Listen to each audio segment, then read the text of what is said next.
တရားဝဲစပြီဆရာယောဂီတွေတဏှာကြီးခွဲတော့မယ်အဲဒါဆိုရင်ဒီနေ့တော်အောင်တို့ကိုအောင်ပွဲကိုရတာကာလစခန်းအောင်ပွဲမှာခြေစပြုမဲ့တရားတော်ကယောဂီတွေအဓိကဇနုခတိုင်းပြောပေးတယ်မိဘစားတဲ့စွန့်တနာကိုပြောပြတယ်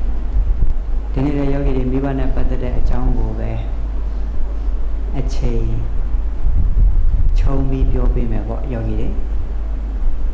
အဲဒါဆိုရင်ခဏနဲ့နှစ်ခွဲဆိုလို့ရှိရင်ရေစက်သွန်းချအများတန်းပေးဝေတဲ့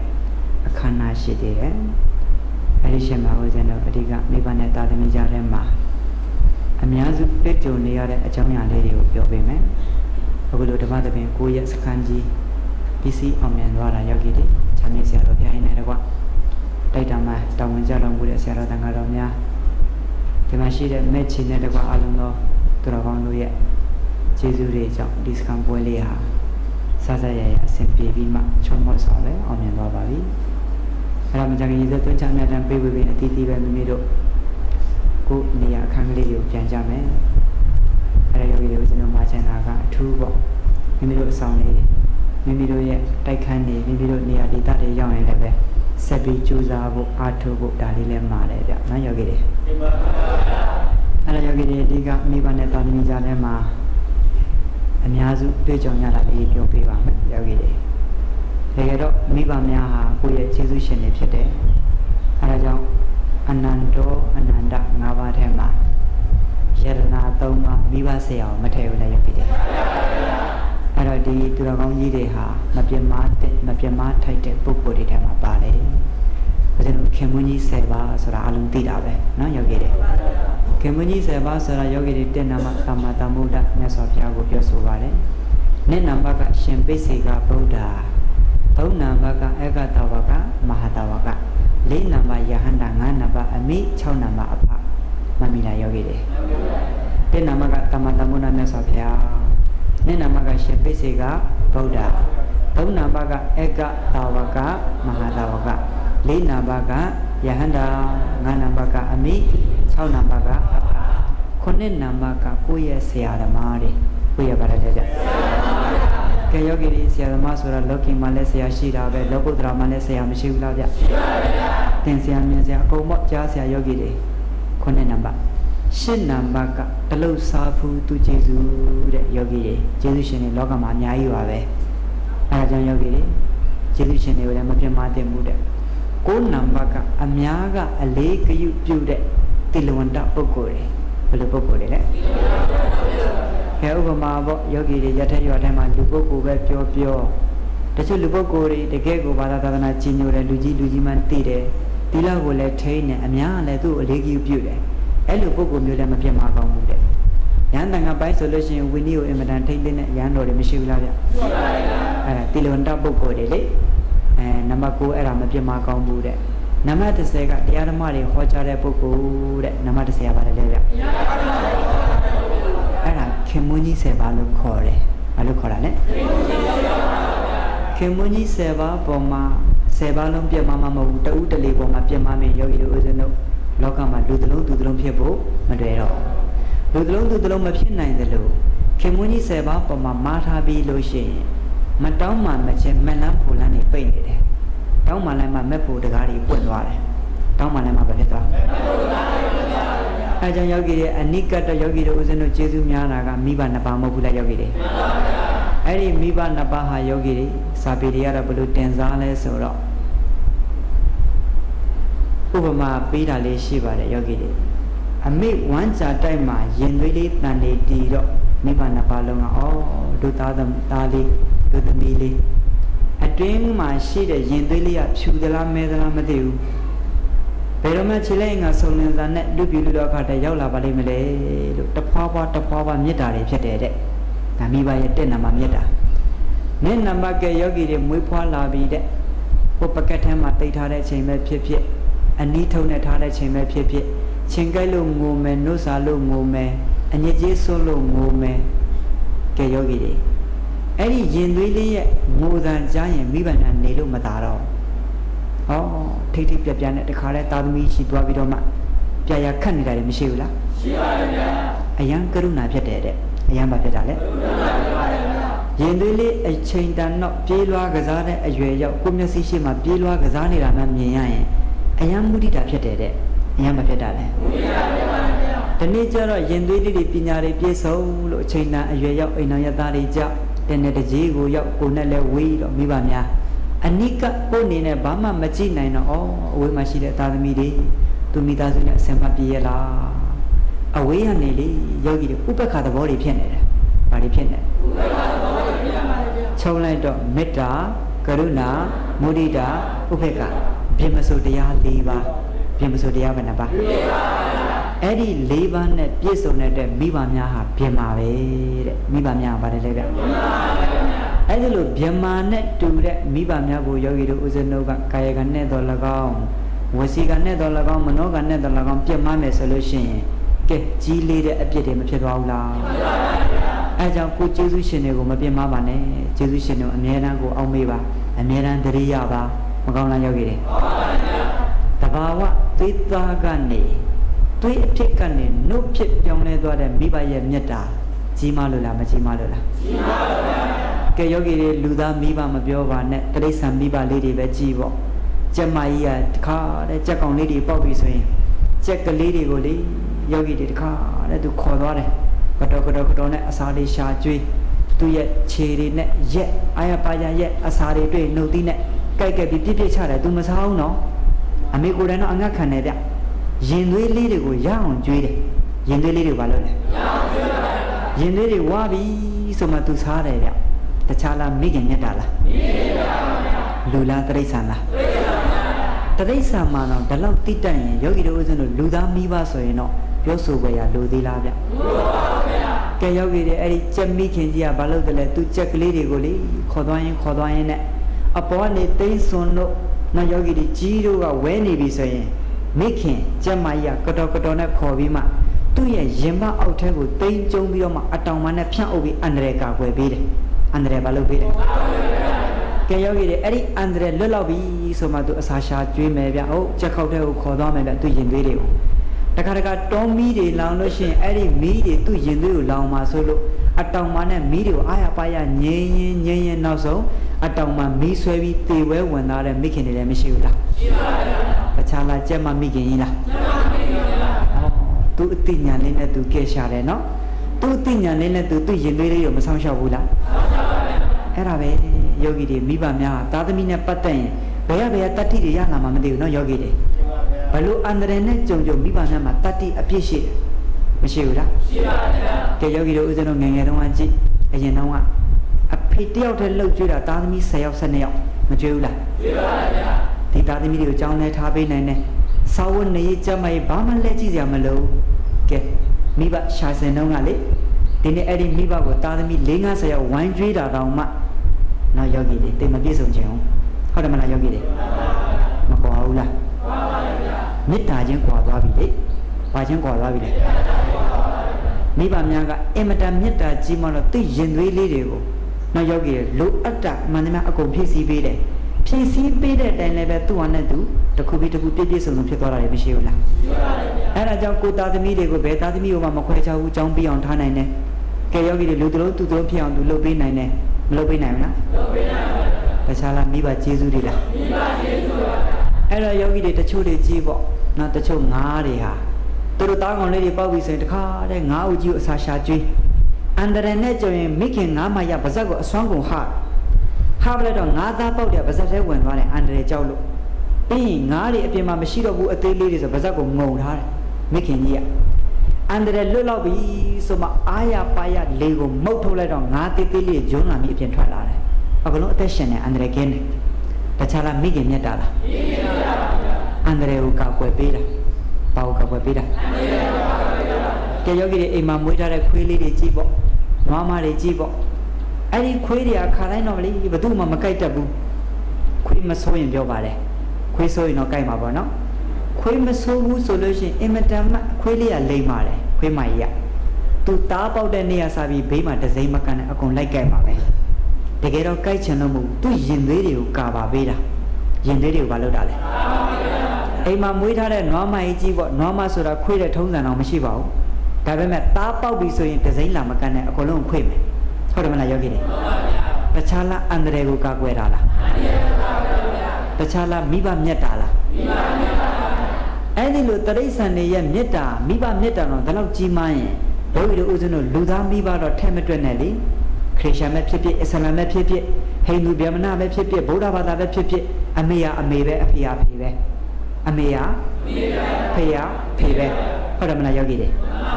အဲ့တော့ယောဂီတွေကိုယ့်ရဲ့ရင်သွေးလေးတွေပေါ်တို့ထားရှိတဲ့မြတ်တာဘယ်လောက်ကြီးမားတာအဲ့ဒီကြီးမားတဲ့မြတ်တာကိုလွယ်လင့်တကူမချေဖြတ်ပါနဲ့လွယ်လင့်တကူပါလေလေမချေဖြတ်ပါဘူးတချို့လွယ်လင့်တကူချေဖြတ်တတ်တယ်တချို့ပါလေလေဘယ်စဉ်တနည်းပြောတော့ကောနော်မိဘပေါ်မှာဘယ်လောက်ထိတန်ဖိုးထားလဲဆိုတာဘယ်စဉ်မြန်မာနိုင်ငံမှာဘယင်မင်းကြီးရှိမှခစားနေတဲ့နာမည်ကဦးချိန်လို့ခေါ်ပါတယ်ဘယ်သူလဲလဲဦးချိန်ပါအဲ့ဒီဦးချိန်ကြီးကယောဂီတွေဘယင်နန်းတော်နဲ့သူ့အိမ်နဲ့ကြားထဲမှာအမေအိမ်ရှိတယ်ဘယင်မင်းကြီးစီအခစားဝင်နှန်းဝင်နဲ့အမေရှိဝင်ပြီးမှထီချင်း၅ပါးနဲ့ကြော့ဘာနဲ့ကြော့ထီချင်း၅ပါးနဲ့အမေကိုဥတိုက်ပြီးပြီဆိုမှဘယင်ထံသွားတယ်လောက်သာရှိတာလောက်တယ်နေ့လက်စားပြန်ဆိုင်အမေရှိဝင်နေကြော့တယ်ကဲယောဂီတွေမနဲ့သွားတဲ့ချိန်အမေကိုဝင်ကြော့နေ့လက်ပြန်တဲ့ချိန်အမေကိုဝင်ကြော့နေ့လက်စားတော့ပြီးလို့နောက်ညနေပိုင်းတစ်ချိန်ပြန်ပြီးဘယင်ရှိဝင်ရင်အမေရှိပြန်ပါလို့လေကြော့ပြီးမှဘယင်ရှိခါစားညနေမိုးချုပ်ပြန်တဲ့ချိန်မှာအမေရှိဝင်ကြော့ပြီးမှအမေရဲ့ပေနေတဲ့အဝတ်စားတွေထမိန်တွေလုံကြီးတွေအားလုံးအဝတ်စားအပေတွေမှန်သမျှကိုတခါတည်းတပွေးတပွေးကင်ပြီးမှပြန်ပြီးမှဘာလို့လဲတညာလုံးဇလားတဲ့ထည့်ပြီးစိန်ထားတယ်မနဲ့ရောက်ရင်ရှောင်မလို့တဲ့မနဲ့ရောက်ရင်ရှောင်လို့ပါအဲ့ဒါနဲ့ကဲယောဂီတွေအဲ့ဒီအဝတ်စားမှာကတ်နေတဲ့ဂျေးညော်တွေကရေနဲ့ထိပါများတော့နူးပြီးအောက်ကိုမကျသွားဘူးလားအဲ့ချိန်မှာအဝတ်စားတွေကိုကြကြနနခါလိုက်တယ်ခါတော့အနေတွေကအောက်ကိုရောက်ကုန်ပြီလေဒီလိုဆိုအဲ့ဒီရေကြည်လေးကိုဒီတိုင်းထားသေးတယ်ထားလိုက်တော့အနေတို့မိဒီမှာအောက်မထိုင်သွားဘူးလားအပေါ်ကရေကြည်လေးကိုကြကြနနပြစ်လိုက်တယ်နောက်ဆုံးကျန်တဲ့ရေအနောက်ကိုကြကြနနစစ်ပြီးတော့မှကြယောဂီတွေအဲ့ဒီအနေလေးကိုနေလန်း6သွားပြီဆိုပေါင်နာမုတ်လို့ဖြစ်တော့ဘူးတဲ့ထက်ပြီးမကြဇွန်းလေးနဲ့ကော်ခတ်ဇွန်းသေးသေးလေးနဲ့လက်ထဲမှာထက်ရေထက်ဒီလိုလေးနေပြီးမှတစ်ခုလုံးပေါင်နာမိတ်ကလို့လိမ့်နေတဲ့မိဘကိုတအားတန်ဖိုးထားတာမိဘကလောက်တာလေတန်ဖိုးထားပါအဲ့ဒီလိုတန်ဖိုးထားတဲ့တနေ့ကိုမင်းရှိအခစား2ကြိမ်ဝင်ရင်4ကြိမ်မိဘကိုကြော့တယ်အဲ့ဒီလိုသူ့ရဲ့မိဘပေါ်မှာထားရှိတဲ့မေတ္တာစေတနာကြောင့်ကဲတန်တမန်ရေးအရာရှိဖြစ်သွားတယ်နော်အီတလီနိုင်ငံတော့မဲ့သူ့ကိုဗေမင်းကြီးလွတ်တယ်တခြားနိုင်ငံတော့မဲ့သူ့ကိုရှေ့တန်းကနေတင်ပြီးလွတ်တယ်ကဲယောဂီတွေတခြားလားမိဘကျေးဇူးကြောင့်လားမိဘကျေးဇူးကြောင့်ပါယောဂီတို့ဆိုတော့မိဘကိုမြတ်နိုးပါမိဘကိုလှုပ်ကြွေးပါယောဂီတို့ထိတ်ဆုံးကဖြစ်မယ်ဘယ်လိုဖြစ်မလဲထိတ်ဆုံးပါဗျာမကောင်းလားယောဂီတွေမှန်ပါဗျာအဲကြောင့်ယောဂီတွေဦးချိန်ကြီးဟာပိဿုပံမှာလည်းသူ့ဘဝအရန်ချမ်းသာတယ်လို့တမလွန်မှာလည်းမိဘကိုကျေးဇူးဆက်ခဲ့တဲ့အတွက်ကြောင့်တမလွန်မှာလည်းထိတ်ထမ်းဖြစ်မယ်ဒီပုဂ္ဂိုလ်မျိုးမဖြစ်ဘူးလားဖြစ်ပါဗျာကဲယောဂီတို့ဦးဇင်းတို့လည်းပဲကိုယ့်ရဲ့ကျေးဇူးရှင်တွေရှိနေရင်ကျေးဇူးရှင်တွေကိုကျေးဇူးဆက်ဖို့ကျေးဇူးရှင်တွေမရှိတော့ရင်ကိုရတဲ့ကောင်းမှုကုသိုလ်ကိုအမြတ်တမ်းပေးဝေပေါ့ဘာဝေရမှာလဲအမြတ်တမ်းပေးဝေရမှာကဲယောဂီတွေရှင်သာရိပုတ္တရာမထေရကြီးပေါ့သူ့အနေနဲ့ဆောင်းခံကြွတဲ့အချိန်မှာတုတ်တံမှာလွန်ခဲ့တဲ့3ဘဝကမိခင်ပြိတ္တာဖြစ်နေတာတားကိုတွေ့တော့အမြတောင်းတယ်သာရိပုတ္တရာမထေရဘာလို့လဲဆုံးခံကြရရှိတဲ့ဆုံးကိုတန်ဃာကိုလူပြီးတော့မှရတဲ့ကုသိုလ်ကိုအမေကိုအမြတမ်းပေးဝေတာကျွတ်တန်းဝင်သွားတယ်ဗျယောဂီတို့ဦးဇင်းတို့လည်းပဲပြစ္ဆုတ်ပံမှာတချို့မိဘတွေရှိတယ်တချို့ကွယ်လွန်ပြီအတိတ်ကရွှေဟောမျိုးမိဘတွေရှိမယ်ကိုရတဲ့ကုသိုလ်မှန်တယ်သူတို့ကအမြဲတမ်းပေးဝေဖို့မမေ့နဲ့ဗျပေးဝေဖို့ပါတယ်လေမရပါဘူးကဲပေးဝေတော့သူတို့တာတုခွန်နဲ့သူတို့မချမ်းသာဘူးလားချမ်းသာပါဗျကဲမိဘတွေရှိနေအခုချိန်မှာမိဘကိုရအောင်လုပ်ကြွေးနော်ရအောင်ပါတယ်လေဦးဇင်းတို့နောက်ယောဂီတွေမြန်မာပြည်မှာဘယ်သူလဲဆိုလို့ရှိရင်ဓမ္မဟိတော်ရွှေဥဆိုတာရှိတယ်အလူတန်းနဲ့ပတ်သက်အယံတရာတရားကောင်းတယ်နေရင်တော့ရိုးရိုးလေးပဲနေတယ်နော်ဣဇိရိဆရာတော်ကြီးရဲ့တကာရဲမော့တအားချမ်းသာတယ်ကံပွင့်ဆေးလိုက်တဲ့ကံပွင့်သင်္ကန်းနဲ့ဆေးလိုက်ယုံကြီးတွေထောင်ထားတာလူကတော့အယံချမ်းသာတယ်အလူတန်းနဲ့တအားလုပ်တယ်ဗျာတန်ခါလည်းမခွဲချဘူးတန်ခါလည်းပါတယ်လေမခွဲချပါဘူးဗျာမိတိတန်ခါမှမခွဲဘူးဘုရားသားတော်ပဲကောင်းမှုကုသိုလ်အယံလုပ်တယ်ယောဂီတွေအဲ့တော့ဦးဇင်းတို့ရည်စရာနေနဲ့နောက်လေးရှိတယ်ဣဇိရိဆရာတော်ကြီးကခကြီးမထွက်ရရင်ကောင်းကြိုက်တယ်တဲ့ဣဇိရိဆရာတော်ကြီးကခကြီးမထွက်ရရင်ကောင်းကြိုက်တယ် ဦးစင်းကတရားမဟောရရင်ကောင်းကြိုက်တယ်ဒီပလင်မော်တက်ရင်ကောင်းကြိုက်ပြောက်သွားတယ်အဲ့ဒီဒကမကြီးတော်ရှိဦးကမလူရရင်ကောင်းကြိုက်တယ်တဲ့နောက်ရောက်ပြီတယ်အဲ့တော့ဦးစင်းရဲ့ရဟန်းမယ်တော်လည်းဟုတ်တယ်အေးစီဒီဆရာတော်ရဲ့ရဟန်းဒကမလည်းဟုတ်တယ်ဒကမကြီးတော်ရှိဦးလေအဲ့တော့ဦးစင်းတို့တောင်ကြီးမှာနေပါတယ်သူ့သားကတဦးဒီတော့သားရှိတယ်အဖေတော့ဆုံးသွားပြီတားလုတ်တဲ့တကားခွန်ကြအောင်ကဘာလုပ်လဲစီပွားရေးထွက်ရှာတယ်ငွေထုတ်ရလာပြီဆိုရင်ညနေဘာလုပ်လဲငွေထုတ်ကြီးကိုကင်ပြီးအမေလက်ကိုဆွဲပြီးဘုရားရှင်ရှိခေါ်သွားတယ်ဘုရားရှင်ရှိမှနေခနိုင်ကြက်ကြက်နက်နက်ဘုန်းကြီးများထိုင်တယ်လို့ခင်းပုံကြီးခင်းထားတယ်အမေကိုထိုင်စေတယ်ဘုရားကိုသူဥတိုက်တယ်ပြီးအမေ6ရောက်ကိုနှစ်ဖူးနဲ့အာရပါရတိုက်တယ်တိုက်ပြီးမှအမေဒါကအမေသုံးဖို့ဒါကအမေလူဖို့ကြရောက်ကြတယ်အဲ့ဒီလိုလုပ်တယ်ဗျမကောင်းဘူးလားကောင်းပါရဲ့ဗျတကယ်ကိုနော်ပညာနဲ့ပညာတတ်တယောက်ဖြစ်တယ်အမေကိုအရန်ကြီးဆိုင်တယ်အရန်နဲ့မလုပ်တာလေကြီးဆိုင်ပါဗျအဲ့ဒီလိုလုပ်တော့ယောဂီတွေသူ့ဘဝမှာလည်းချမ်းသာတာပေါ့စီးပွားရေးလည်းအရန်ဆင်ပြေတယ်ဗျတကယ်တော့ချမ်းသာဖို့အတွက်ဒီလိုလုပ်နေတာမဟုတ်ဘူးလေယေရှုရှင်ကိုယေရှုရှင်မှန်သိလို့ယေရှုဆက်တာဟုတ်လားယောဂီတွေမှန်ပါဗျအဲ့ဒါယောဂီတွေအဲ့ဒီလိုယေရှုဆက်တော့မိသားစုအဆင်ပြေလိုက်တာဗျချမ်းသာလိုက်တာဗျစိတ်ဒီလည်းချမ်းသာလို့နော်လောကီစီးပွားရေးလည်းတေးနဲ့သူ့အတူတက်နေတာပဲမကောင်းလားယောဂီတွေကောင်းပါဗျအဲ့ဒီလိုရှင်သာရိပုတ္တရာမထေရနောက်ဆုံးပြိဋိနိဗ္ဗာန်စံဖို့တပတ်အလိုမှာမိခင်ရူပတာရီပုံလေးမှရေကိုတွားပြီးတရားရည်မဲ့စီတိုက်ကျွေးတယ်။နက်ဖြန်မနက်4နိုင်ကျော်9နိုင်ဆိုရင်အာယုသင်္ခါရလွတ်တော့မှာညတကောင်ကျော်မှာနတ်ပြမာတွေလာဖူးတယ်။အဲ့ဒါကိုသူ့ရဲ့မိခင်ရူပတာရီပုံလေးမှကအပေါက်ကနေချောင်းကြည့်တယ်။ဟာငါသားအခန်းကမိတွေထိန်းနေအောင်လင်းနေတယ်။အယောင်ဆင်းနေတယ်ဘာလဲလို့ကြည့်တော့သူကိုးကွယ်တဲ့ပြမာတွေကရှင်သာရိပုတ္တရာဥတိုက်သူကိုးကွယ်တဲ့နတ်တွေကဥတိုက်နေတာတွေ့တော့ဟာငါကိုးကွယ်တဲ့ပြမာတွေပါလားငါကိုးကွယ်တဲ့နတ်တွေပါလားအဲ့ဒါနဲ့အဲ့ဒီနတ်ပြမာတွေပြန်တော့သာရိပုတ္တရာမထေရခန်းထဲကိုဝင်နေတာတဲ့ညတကောင်မှလာဖူးတာဘာတူလဲညနေနိုင်လောက်ကငါသားကိုလာကြတော့တာဘာတူလဲအဲ့ဒါအမေတို့ကိုးကွယ်တဲ့နတ်ပြမာတွေပေါ့ဩငါသားကြီးကဒီလောက်ထိတောင်ဘုံတကူကြီးတာပါလားငါသားရဲ့ဆရာမြတ်စွာဘုရားရှင်ဘယ်လောက်ထိဘုံတကူကြီးမလဲမိစ္ဆာတိတိရူပတာရီပုံလေးမှလဲလာပြီကိုကျန်သူ့အကြောင်းပြောချင်လို့မဟုတ်ဘူးနော်အမေကိုကျေးဇူးဆက်တယ်လေးပြောချင်တာအဲ့ဒါနဲ့အဲ့ဒီချိန်မှာတရားတရားလေးဖြစ်လာတဲ့ချိန်မှာရှင်သာရိပုတ္တရာမထေရသစ္စာတရားကောက်ဟောလိုက်တာသောရမန်တည်သွားတယ်။ဘာတည်သွားလဲ။ငါနှုတ်ဖို့ကြည်ပြီတဲ့ကြုံသွားတယ်။ဘာကြည်လဲ။နှုတ်ဖို့ကြည်ပါကဲမေရောကြီးပြထွက်တော့တဲ့သူကိစ္စပြီးသွားပြီလေ။သူကျေးဇူးလာဆက်ချင်တာဆက်လို့ပြီးမသွားဘူးလား။ပြီးပါပါ။ဘာဖို့ကြည်ပြီလဲ။နှုတ်ဖို့ကြည်ပါဓမ္မနဲ့ကျေးဇူးဆက်လိုက်တဲ့အချိန်မှာဘာဖို့ကြည်။နှုတ်ဖို့ကြည်ပါကဲယောဂီတို့ဦးဇင်းလည်းဓမ္မနဲ့ကျေးဇူးဆက်ပေါ့နှုတ်ဖို့ကြည်ခြင်းရင်လေ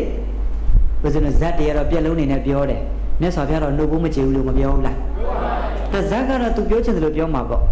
မဆိုင်ဘူးနော်ဆိုင်လားယောဂီတွေရှင်သာရိပုတ္တရာမထေရတော်မှအမေကိုတောတပန်နဲ့တီအောင်ဟောနိုင်ရသူဘာဖို့ကြည်ပြီးပြောလဲအဲ့တော့ယောဂီတို့ဦးဇင်းတို့လည်းကိုယ့်ရဲ့မိဘတွေမိစ္ဆာဒိဋ္ဌိဖြစ်နေရင်ဓမ္မနဲ့ကျေးဇူးဆက်ပေါ့မကောင်းလားကောင်းပါဗျာကိုကိုယ်တိုင်ဟောပေးနိုင်ရင်ဟောပေးကိုကိုယ်တိုင်မပြောပေးနိုင်ရင်အမေကိုရိတ်တာတွေရအောင်ပို့မိလက်နဲ့ကောင်းမှုကုသိုလ်တွေပြုနိုင်အောင်ကြိုးစားပေးရဟန်းတန်ခါနဲ့အထိတွေ့များလာရင်မိဘတွေလည်းပဲမိစ္ဆာဒိဋ္ဌိဖြစ်ကနေတမာဒိဋ္ဌိဖြစ်လာမယ်သာသနာကြည်ညိုလာတဲ့မိကောင်းဖခင်တွေဖြစ်လာမယ်မကောင်းဘူးလားကောင်းပါဗျာအဲ့ဒါကိုမိဘကိုကကြီးကျယ်သောဓမ္မနဲ့ကျေးဇူးဆက်လိုက်တာလောကီနဲ့လည်းကျေးဇူးဆက်တယ်လောကုတ္တရာနဲ့လည်းကျေးဇူးဆက်ရမရောက်သွားဘူးလားကောင်းပါဗျာကဲဓမ္မနဲ့ကျေးဇူးဆက်လို့မိဘများအပေတကားပိတ်ရင်နှုတ်ဖို့ပါဖြစ်မလဲဖြစ်ပါဗျာမကောင်းလားယောဂီတွေကောင်းပါဗျာအဲ့တော့သာရိပုတ္တရာမထေရနှုတ်ဖို့ကြည်ပြီလို့ကြုံသွားတယ်ဗျနော်မကြခင်ပြိဋိနိဗ္ဗာန်မဆန်သွားဘူးလားဆန်ပါဗျာအဲ့လိုဆိုယောဂီတို့ဦးဇင်းလည်းကျေးဇူးဆက်ဖို့တချို့တွေကိုယ့်ရဲ့မိဘတွေပေါ်မှာလေဘယ်တော့ဒီမောက်မှာလဲအင်းအဖိုးကြီးတဲ့အင်းအဖွားကြီးတဲ့မပြောဘူးလားယောဂီတွေမှန်ပါဗျာခင်ဗျားကရှုပ်ကိုရှုပ်တယ်တဲ့ခါကပြောသေးတယ်မပြောဘူးလားမှန်ပါဗျာနော်တချို့တွေပြောလိုက်တဲ့စကားလုံးကလေမိဘတွေဆိုတာအသက်ကြီးရင်တော့နည်းနည်းတော့သူတို့စကားလေးတွေအမင်းများထူရင်လည်းထူမှာပေါ့မထူဘူးလားထူပါဗျာကဲယောဂီတွေသူတို့ထူတာနည်းနည်းလေးပါကိုထူခဲ့တာများပါတယ်ကိုထူခဲ့တာများပါတယ်ကဲငငယ်တုန်းကယောဂီတို့ဦးဇင်းတို့လေးဖက်သွားကလေးတုန်းကအဖေကသားသမီးကိုကြောပေါ်မတင်ဘူးလားတင်ပါဗျာသူ့ဒီမှာခွားထိုင်ခိုင်းမြလက်ကလေးကန်ပြီးမှပွဲလန်းတဲ့ပင်ခေါ်သွားတယ်ခေါ်သွားတဲ့ကဲယောဂီတို့ဦးဇင်းတို့ကပြောပြီးဖေဖေကြီးဒါပါကြီးတုန်းအဲ့ဒါသားလေးဒါပါလေးပေါ့လမ်းမှာတွေးသမျှအကုန်မေးတယ်သားသမီးမိဘများအကုန်ဖြေပေးတယ်ဗျအကုန်မလုပ်ပေးဖြေပေးပါဒီကနေပွဲထိရောက်တယ်မေးတယ်ပွဲကနေအိမ်ထိရောက်လဲမေးတယ်ဖြေပေးတယ်အခုကိုယ်လည်းရောက်တဲ့စကား2ခွန်းနဲ့3ခွန်းမဆက်နဲ့ခင်ဗျားတို့လည်းရှုပ်လိုက်တယ်ဗါဒီမှာအလို့များနေကြတဲ့ပြောဘူးလားယောဂီတွေ Malone no. And the Yare no. Malayogi. Chivo, Mibadi. At the Chilaro, Uzara Kamakono, Tadimi in the Navy, Pro in the Nile. Kayogi, Tai in the Nero, Chuman and Semabia. Sebila? Takali Chuman and Sebida, Dan and Semabia. Hola Yogi. Takali Miba Natami in the Nivareso. And the Mecca Kausha, the Miku and a Yansha, the Kanakana. Miba Miaudi. Takali Miba Mount, who you did. Get joined him at Teta and Najo, Jejo, to Lenago Chana. And I go 2,000 years back in night video Masado and Medu. I may join her and Najo, Miss Hada Malade. But you can't. Miba Bama Biamabio, no, the Mie, and Mimatia Bow. But I Yogi. I mean, Matia about Dalamio, I tell me a Mizare Loda. Malona Yogi. Malone, no, that's what we looked at it. Mishula. Yogi could look to the Lele Yo, Aurora, Naudora, Mangakula Yogi. Piamabione, Puraniama Ne, Maviola. Kesagloni, Yindi Lida, Miba Miaboma, Miyandiula. Did you go with the Ritabo, Miba Makubulimia? Sassani the day, Pibile Sassani the la, Nola Yogi. The Kali Miba now Sassana, go in la the Lodoman, the Yogi, Gimusel. Hola Yogi. Go in my Yogi, Gondishi, Edemana, Hogeva Kamia, Yogi. Miba Nana Kaja, Piola as a Galoma Kachanja. Miba Mia Drup Yamichoniane. Jomula Yogi. Timama Pioba, no? Mima Dimausin, Trijana Piorava. Mishula Yogi. Ada the children leave Miba Piamalo Yogi, a Pedora, Mishula. Girls and Mima Bimajiba, Bogodan, no Yogi. Panape, ne, Jikanji, you are look over. I my Yin Shui Sore Kalima, no late and John Dule. A mea, medium time master of Kedini Jomaduabu, a Piala Yare Duanida. A mea medium time Abama Melonambu. Ada to my downtown alone they show me the Yin Shui. A mea lamb yore, a canyon to me. May a Peter Sandulin in a Jubizama, so I tell Matamia Blue and Driller. Toro load of a beam of Vina and Wood. Mobutamia, I made my level to get Jamai Mago, no medium time as a Malone and Nova. Palade, allowed equal in love of my Minalumina Yachin, Guagula Lovalade, Jama, Angan Pinna Malone and Wood. Million Dula. Had to be, Nizigari Lone Vino, a Mile Soga, a Pele Soga, Palade, Toa Manabera Macana Nulade. Adam as a glow, Yan if you're a Piomatolum Bureau. Adana, Amea, or the meat the Lottie Yane. So, mamma, so we don't ma, Adriani, Abion Trelana, the Mia let Udwabade, a me pow Yachala, Bianganeve, Pomleja. Had the me a meal to get later no. Lady, see Jala. Not all one day water my yadi. Adana, Eddie Chamave, a Shiani, Hey, Jeshu Nila Ono Ludiawa Cornan Jade. Hobby to like him as a big turtle. A mere land that the mini Madwana, Buduma Mako, Mo Corre. At Tan Koya Lightwater, Dwayne, you are yet a piembe, Giganale Yaukandi, Hatu Ledware, Piantame, a Puma, Media Lam Mule, Media Valore. Alone Yamia Parilaja, Mibari Laja had the me era, Mibo, so I looked at the me down my leg. Mayano, Chino Lobby. Million, Cornea Jale, Nimu Rider. Echema, Amea, Peluci, Welles or the me, and not me. Dilo, a piece so named not me, Joe Meman, Ametia. Dilo de Amimakaima, Dilo de Badale. I would not me a piece so named Joane, so Miba Miano. Quiet Tadmia Poma, a pin Mamina a pin, Turube, a pit, oh, Turube a pillow Jude. Mayula Yogi. The Chala Miba Medala. Kayogi was in a child and a Jaipi Yua. Totally Kayan Boda Bada. No Yogi. Taranagos, Amiran Yote, but he said the Gonori Ware. Neta Commandancy and Tamuri Gara Yote. Taga Tangade. Jetame, Langaza Lume, Natame, Payame, Akudo Okonlode. Jaro, Akuduga, Jubi Chitan Laro. Natomia, Namia, Jetta, Jamia, Balolo, Semapiro, Amilian Shar. Can I deload the Kuma Malone, but I did. Can I appear Nana Shekuli, Jonah, and we are later? Yan Shar. And I make him a but I load out on my Tamamia, Tali, မနဲ့၄နိုင်လောက်ထားပြီးမှဖျားဝတ်ပြရတယ်တရက်ကျတော့ယောဂီတွေဖျားဝတ်ပြနေတဲ့အမေဖျားရှင်ရှိမှငုတ်တိုးလေးထိုင်ပြီးတူတူလေးပတိစိတ်နေတာအဲ့ဒါကိုအိတ်ချင်မူတူနဲ့ထလာတကချစ်ပြရဩခင်ဗျာကျုပ်စကားတော်တော်နားမထောင်ဘူးပဲတဲ့ဘလောက်တောင်ပြောမြတဲ့အဖွားကြီးကျုပ်လက်ချက်နဲ့ခင်ဗျာကြီးဒုက္ခရောက်နေတဲ့အနောက်ကနေပြေးလာပြီးဖနှောက်နဲ့စောက်ကန်ထက်လိုက်တဲ့အင်္ဂနဲ့ကြမ်းပြုံလဲသွားတယ်ဘလောက်တောင်နားမထောင်တဲ့အဖွားကြီးတဲ့ထရံမှာချိတ်ဆွဲတဲ့ငကြီးတောင်ဓာတ်နဲ့လိုက်တာအမေရရှေ့ကပြေးတားကနောက်ကလိုက်ဟဲ့လူလေးမင်းမားမယ်မလုံးနဲ့ကန်ကြီးထိုက်လိုက်မယ်သားအမေရတားတယ်မရလိုက်တော့ယောဂီတွေမိုးတွေလည်းအကြီးကျယ်ရမိုးချိုးတွေပြစ်ရွာရဲ့အပြင်ဘက်လည်းရောက်ရောအနောက်ကလည်းရမီရဖတွေလိုက်လာတယ်ဒါပေမဲ့အနာမကတ်ရဲဘူးသူကဓာတ်ကင်ထားတာဟုတ်အမေခင်ဗျာမပြေးနိုင်တော့လဲသွားတယ်အဲ့ဒါနဲ့ယောဂီတွေအမေကလန့်တာတဲ့သားမလုံးတဲ့လူလေးမားလိုက်မယ်မရအောင်ကဲခင်ဗျာကြီးပြေးနိုင်သေးလားပြေးလေတဲ့ဒါကိုဝေ့ရင်ဝေ့နဲ့လာအဲ့ကင်မရာနားလောက်လည်းရောက်လာရောအမေကကဲမတက်နိုင်တော့ဘူးသားရဲ့ဒါဂုတ်ဘိုးပေါ်ဘယ်တော့ကြမလဲစောင့်ရင်နဲ့သူအမြဲတမ်းကိုယ်ွယ်စီးကပ်နေတဲ့မြတ်စွာဘုရားလက်ဦးလေးချီပြီးမှဂုံတော်လေးတွေပွားသမုဒ္ဒေခါရရွတ်ပေါ့တော်တော်နဲ့သားရဲ့ဓာကဂုတ်ဘိုးပေါ်မကြလာလို့ကြည်လိုက်တော့သားရဲ့ခြေထောက်ကိုမြေကြီးကလမ်းဆွဲထားပြီအဲ့တော့မြင်ပြီးဟာကျမသားမြင်မြူနေပြီကြဲကြပါဦးပေါ့အဲ့ဒီချိန်မှာဝိုင်းပြီးတော့မှလာကြတယ်လာတဲ့ချိန်မှာပြောတယ်အမေကသားလူလေးမင်းအမေကိုစော်ကားလို့ဒီလိုဖြစ်တာမင်းအမြန်တောင်းမှန်လိုက်ဆိုတော့အမေတဲ့ကျွန်တော်လက်တွေလှုပ်လို့မရတော့ဘူးတဲ့ကျွန်တော်အမေကိုဒီတိုင်းပဲစိတ်ကနေပဲเนาะစိတ်နဲ့နှုတ်နဲ့ပဲတောင်းမှန်ပါတယ်အမေကျွန်တော်ကိုခွင့်လို့ပါဒီလိုပြောရင်းနဲ့မေမြူလိုက်တော့9ရက်ကြာသွားတယ်ဘယ်နည်းကြာသွား9ရက်ကြာသွားကဲယောဂီတွေကံကြီးထိုက်တော့ဒုက္ခမရဘူးလားမရပါဘူးဗျာဘုရားတို့ရှမ်းပြည်ဘက်မှာရင်းမှပဲနေမှာညီကို2ယောက်အရက်တွေတောင်းအလောင်းကစားလို့အမေကိုငွေတော့တောင်းအမေပတ်စံပေးဆိုတော့မပေးတဲ့ခါကျအမေကိုဘာလို့လဲပါတီထည့်လိုက်ပါတီပြီးစိုက်ကမောင်းပြီးထွက်လာတော့7ကန်းနဲ့ဝင်ချင်း2ယောက်လုံးတေးရုံယောဂီတွေမိဘများစော်ကားလက်ဒိဋ္ဌချက်ချင်းမကြုံဘူးလားကြုံပါဗျာအဲ့ဒါယောဂီတွေနောက်တစ်ယောက်ရှိသေးတယ်ဥစဉ်တို့ညာရင်နယ်ဘက်မှာညာအရက်မူပြီးပြန်လာသားအဖေလောက်တဲ့ပုဂ္ဂိုလ်ကသားအရက်တောက်လာလို့နည်းနည်းဩဝါဒပေးတာပေါ့လေဆူလိုက်တော့အဖေကိုသူကဘာလို့လဲဘေးမှာချိတ်ထားတဲ့ငကြီးတောင်နဲ့ပက်ထလိုက်တာဆွဲထလိုက်တာလေပြက်ထသွားတယ်ဖခင်ရဲ့နော်ယောဂီတွေအဲ့ဒီလိုအဖေကိုတတ်တဲ့အဲ့ဒီအမှုကြောင့်မြင်းချံထောင်ရောက်တော့ကဲယောဂီတွေထောင်သားဘွားနဲ့နေတော့တရက်ထောင်သားတွေတဲ့ထမင်းတဲတ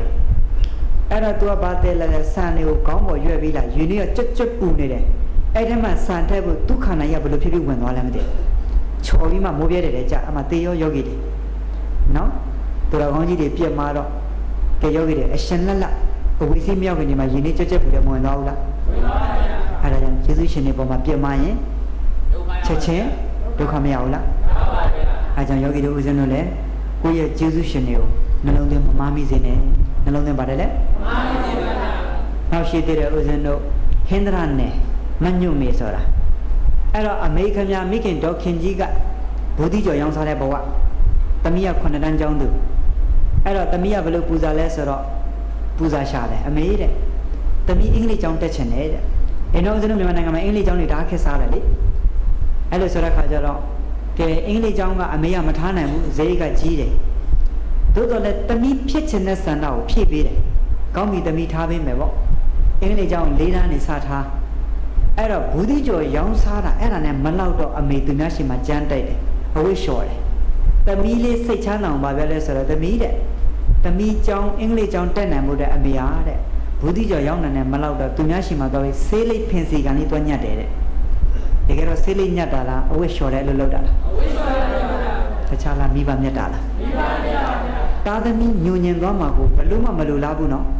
အဲ့ဒီလိုနဲ့လှုပ်လိုက်တာယောဂီတွေတဖြည်းဖြည်းနဲ့ကလေးမလေး10တန်းကျောင်းသူဘွားရောက်ကဲ10တန်းကျောင်းသူဆိုတော့အင်္ဂလိပ်ကျောင်းဆိုတော့အင်္ဂလိပ်စိတ်ကောင်းတာပေါ့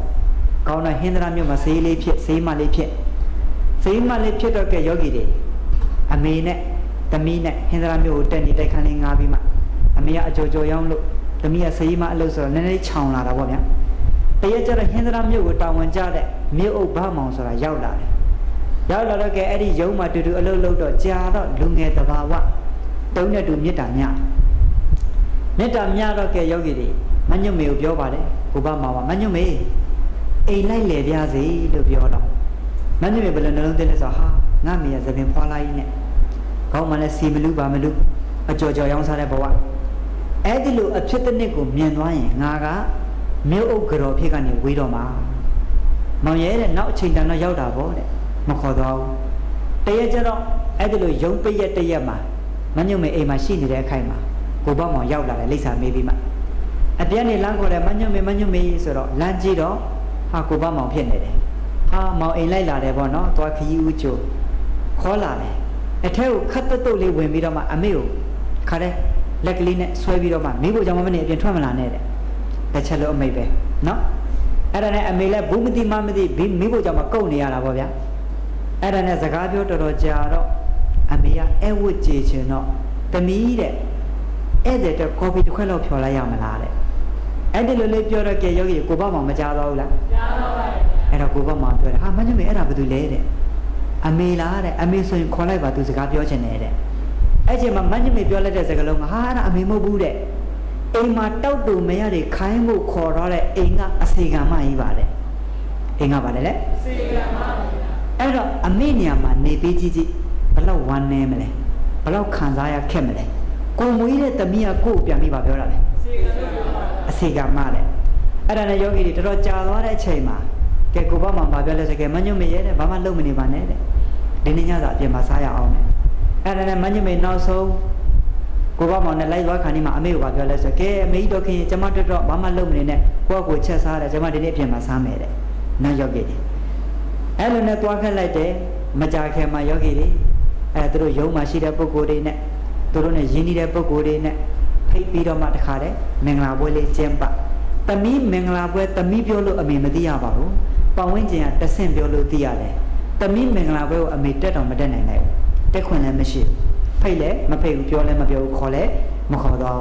့ဒီလိုနဲ့ရုံးတက်လက်မှထိုးပြီးတော့မှအိမ်အောင်ကျသွားတယ်အိမ်အောင်ကျတော့ကဲသူအိမ်အောင်ကျတဲ့အကြောင်းအမေကိုပြောမှလိုက်သွားတယ်အမေတော့ထုံးစံနဲ့အချိုချိုရောင်းစားပေါ့တရက်ကျတော့အမေရှိကိုလာလဲတယ်မညွတ်မေကလာလဲပြီးအမေကိုပြောလဲဆိုတော့အမေဒီလုပ်တွေမလုပ်တော့နဲ့တဲ့အချိုချိုရောင်းတာသမီးကမြို့ကတော့ရဲ့အမေကအကြော်ကြော်ရောင်းစားနေဆိုတော့ကြားလို့မှမကောင်းဘူးတဲ့အဲသမီးရဲ့အမေမှလည်းဘာမှမလုပ်တတ်စားလည်းမတတ်ဒီအကြော်လေးကြော်ရောင်းတတ်တာသမီးတဲ့အဲ့တော့အမေဒီအကြော်မှမရောင်းရင်ဘာလို့စားရမှာလဲဒါတော့တော်တယ်လို့ဟောတဲ့ဒါတော့ဗါလဲလေတော်တယ်ပါဗျာအဲ့အမေတော်စိတ်မကောင်းဖြစ်သွားတယ်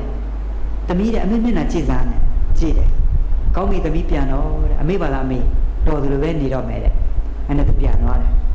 4 ရက်လောက်ကြာလို့လာကြည့်တော့အမေကိုမတွေ့ဘူးနည်းနည်းတော့စိုးရင်သွားတယ်ဟာအမေပဲနဲ့သွားတယ်လေပေါ့နော်အဲ့ဒါနဲ့ဟိုရှာဒီရှာအမေကိုမတွေ့တော့ဘေးမှာရေထမ်းရောင်းစားတဲ့ကလားလေးတယောက်ကအမေရေးသွားတဲ့စာလေးကိုလာအပ်သွားတယ်အမေခင်ဗျသမီးကိုတော့ပညာတတ်ဖြစ်အောင်တော့ထားပါတယ်သူကိုယ်နဲ့တပ်ပုံနာမအောင်မရေးနိုင်ရှာဘူးငါရောက်ရည်အဲ့ဒါနဲ့ရေးထားတဲ့စာကသမီးညွတ်မေတဲ့အမေသဘောပေါက်သွားပါပြီသမီးရဲ့တဲ့ကိုမွေးတဲ့သမီးဆိုတော့ကိုသိတာပေါ့တဲ့ငါသမီးကအမေကိုအမေလို့ခေါ်ရမှာရှက်နေတယ်တဲ့အဲ့တော့အမေသဘောပေါက်သွားပြီဖြစ်တဲ့အတွက်အမေရှောင်ပေးပါမယ်ကွယ်တဲ့ငါသမီးလေးအရှက်မရဖို့တဲ့အမေအဝေးကနေပဲဆုတောင်းပေးပါမယ်ငါသမီးလေးလေးမမနေတော့ဒီစာလေးရေးထားတာအဲ့ဒီစာလေးဖတ်ပြီးရောမျက်ရည်တောက်ကြငါမားသွားပြီအဲ့နဲ့ချက်ချင်းအမေကရင်ဝင်သွားချိတ်ထားတဲ့ပတိလေးကိုပွေးပါပြီးသူဝမ်းနေပြီးတော့မှလေအဲ့ဒါနဲ့သူ့ရဲ့အမျိုးသားကိုလည်းသူရင်ဖွင့်တယ်သူမားသွားတဲ့အကြောင်းပေါ့အမေရင်းကိုစော်ကားမိတဲ့အကြောင်းပေါ့အဲ့နဲ့ကိုဘမောင်ဘာပြောလဲဆိုတော့ကောင်းပြီမညွတ်မေတဲ့စိတ်ဆင်းရဲမှုမဖြစ်ပါနဲ့တဲ့အမားကိုမမသိရင်မင်္ဂလာပဲတဲ့ချက်ချင်းကားထုတ်ပြီးရွာထဲလိုက်သွားတယ်လိုက်သွားတော့ကယောဂီတွေအိမ်ဟောင်းကိုကြည့်တကားလေးဖွင့်အမေကခွေလေးလဲနေတာနောက်ယောဂီတွေအဲ့ဒါနဲ့အမေကိုသွားပြီးတော့မှအားရပါရပွေးထူပြီးတော့မှအမေသမီးပြန်လာပြီပေါ့အဲ့ချိန်မှာအမေကသမီးလာပြီလားတဲ့သမီးလေးလေးမမနေတော့တဲ့ဒီတလုံးပဲမှာတယ်ဇက်ကလေးကျိုးသွားတယ်အမေဆုံးသွားပြီရောက်ခဲ့တယ်အဲ့ဒါနဲ့ရောက်ရတော်တော်စိတ်မကောင်းဘူးမညွတ်မေလေအဲ့ဒါနဲ့အမေအလောင်းကိုထိုင်ပြီးတောင်းမှနောင်သူ့လိုမမားပါစေနဲ့လူငယ်တွေဆိုပြီးတော့မှဟောပြောပွဲတွေမှာသူဒီအကြောင်းတွေအမြဲထည့်ပြောတယ်မယောဂီတွေအဲ့လေဆိုတော့လောကမှာဒါမျိုးတွေမရှိနိုင်ဘူးနော်ရှိနိုင်ပါဗျာအဲ့ကြောင့်ယောဂီတို့သူကိုအမားဆိုတာရှိတတ်ပါတယ်ကိုယ်တိုင်လှုပ်လို့ဖြစ်လာတယ်ငွေရှာရတာလည်းအဆင်ပြေလာတယ်အဲ့ချိန်မှာကိုကမိဘကိုပြန်ပြီးလှုပ်ကြွေးတဲ့အချိန်မှာမိဘပေါ်မှာစကလုံးတွေမားတတ်တယ် အဲ့ဒီချိန်မှာကိုကအတတ်နိုင်ဆုံးတတိလေးနဲ့ကပ်ပြီးတော့မှအော်ငါရဲ့ကျေးဇူးရှင်တွေကိုငါရဲ့အတုံးလုံးတွေတိမ်မွေးမရမယ်မားနေတာရှိအာရပါရတိတ်တိတ်ချာချာထိုင်ပြီးတောင်းပါမယ်မကောင်းလားယောဂီတွေနောက်တစ်ယောက်ရှိတယ်သမီးကြီးသမီးငယ်အဲ့တော့အဖေကလေပြတ်ထားတာ10နှစ်ရှိပြီအဖေတော့တအားကြီးဆိုင်တယ်လှုပ်ကြွေးတယ်တရက်ကျတော့သမီးကြီးက TV ကြည့်နေတော့အမေကမိဖို့ကြောင့်နေလမ်းပြောတယ်သမီးတဲ့အဖေကိုမင်းစီးလိတိုက်လိုက်စမ်းပါတဲ့အမေကလည်းသမီးကြီးပဲခိုင်းနေတာပဲတဲ့ညီမလေးလည်းခိုင်းအောင်ပါဗောတဲ့အေးကွယ်မင်းညီမကဈေးဝယ်ခိုင်းတာလို့ပါတဲ့တိုက်လိုက်ပါဆိုတော့သူကြည့်နေတဲ့ဇက်ရှင်လေးပြတ်သွားတော့နည်းနည်းစောင့်ကြည့်အောင်ကြည့်နေသွားပြီးအဖေကိုစီးတိုက်လိုက်တဲ့ဆေးကနမောနမက်ဆန်တော့စားထားတဲ့ကော်ဖီပါမို့တွေဝေါကနေအန်ချတယ်အဲ့ချိန်မှာသူဘာပဲလဲအဖေကလုတ်ပြန်ပြီးအဲ့လိုပဲတဲ့အဲ့ကြောင့်အဖေကိုသမီးကဆေးကိုမတိုက်ချင်တာတဲ့အဲ့ဒီလိုပဲအဖေတော်ဝမ်းနေသွားတယ်သမီးကအဖေအမတ်ကိုကျုံဖို့ယွတ်နေတာလားတဲ့သမီးဒီအမတ်ကိုကျုံတာနောက်ဆုံးမှာပဲသမီးရဲ့တဲ့အဲ့စကားလုံးတစ်လုံးပဲပြောတယ်နော်နိုင်ဝက်လဲကြာရောအဖေဆုံးသွားတယ်ယောဂီအဲ့တော့မှအလောင်းကြီးကိုဖက်ပြီးမှသမီးမိုက်ကိုခွန်းတော့ပါလို့တောင်းပန်တယ်တကယ်တော့ယောဂီစိတ်ကိုရှော့ချလိုက်တာလေယောဂီတို့ဆိုတော့ကံစိတ်ဥဒုအာဟာရဒီလေးခုနဲ့ရက်တည်နေတာမဟုတ်ဘူးလားယောဂီတွေဟုတ်ပါဗျာကံစိတ်ဥဒုအာဟာရတစ်ခုခုပြတ်သုံးသွားရင်အဲ့ဒါသိဆုံးသွားတာပဲအခုဒီမှာတစ်သက်လုံးကတော့ငါသမီးရှိသေးတယ်ငါဇနီးရှိသေးတယ်သူမှအားရှိတယ်လေ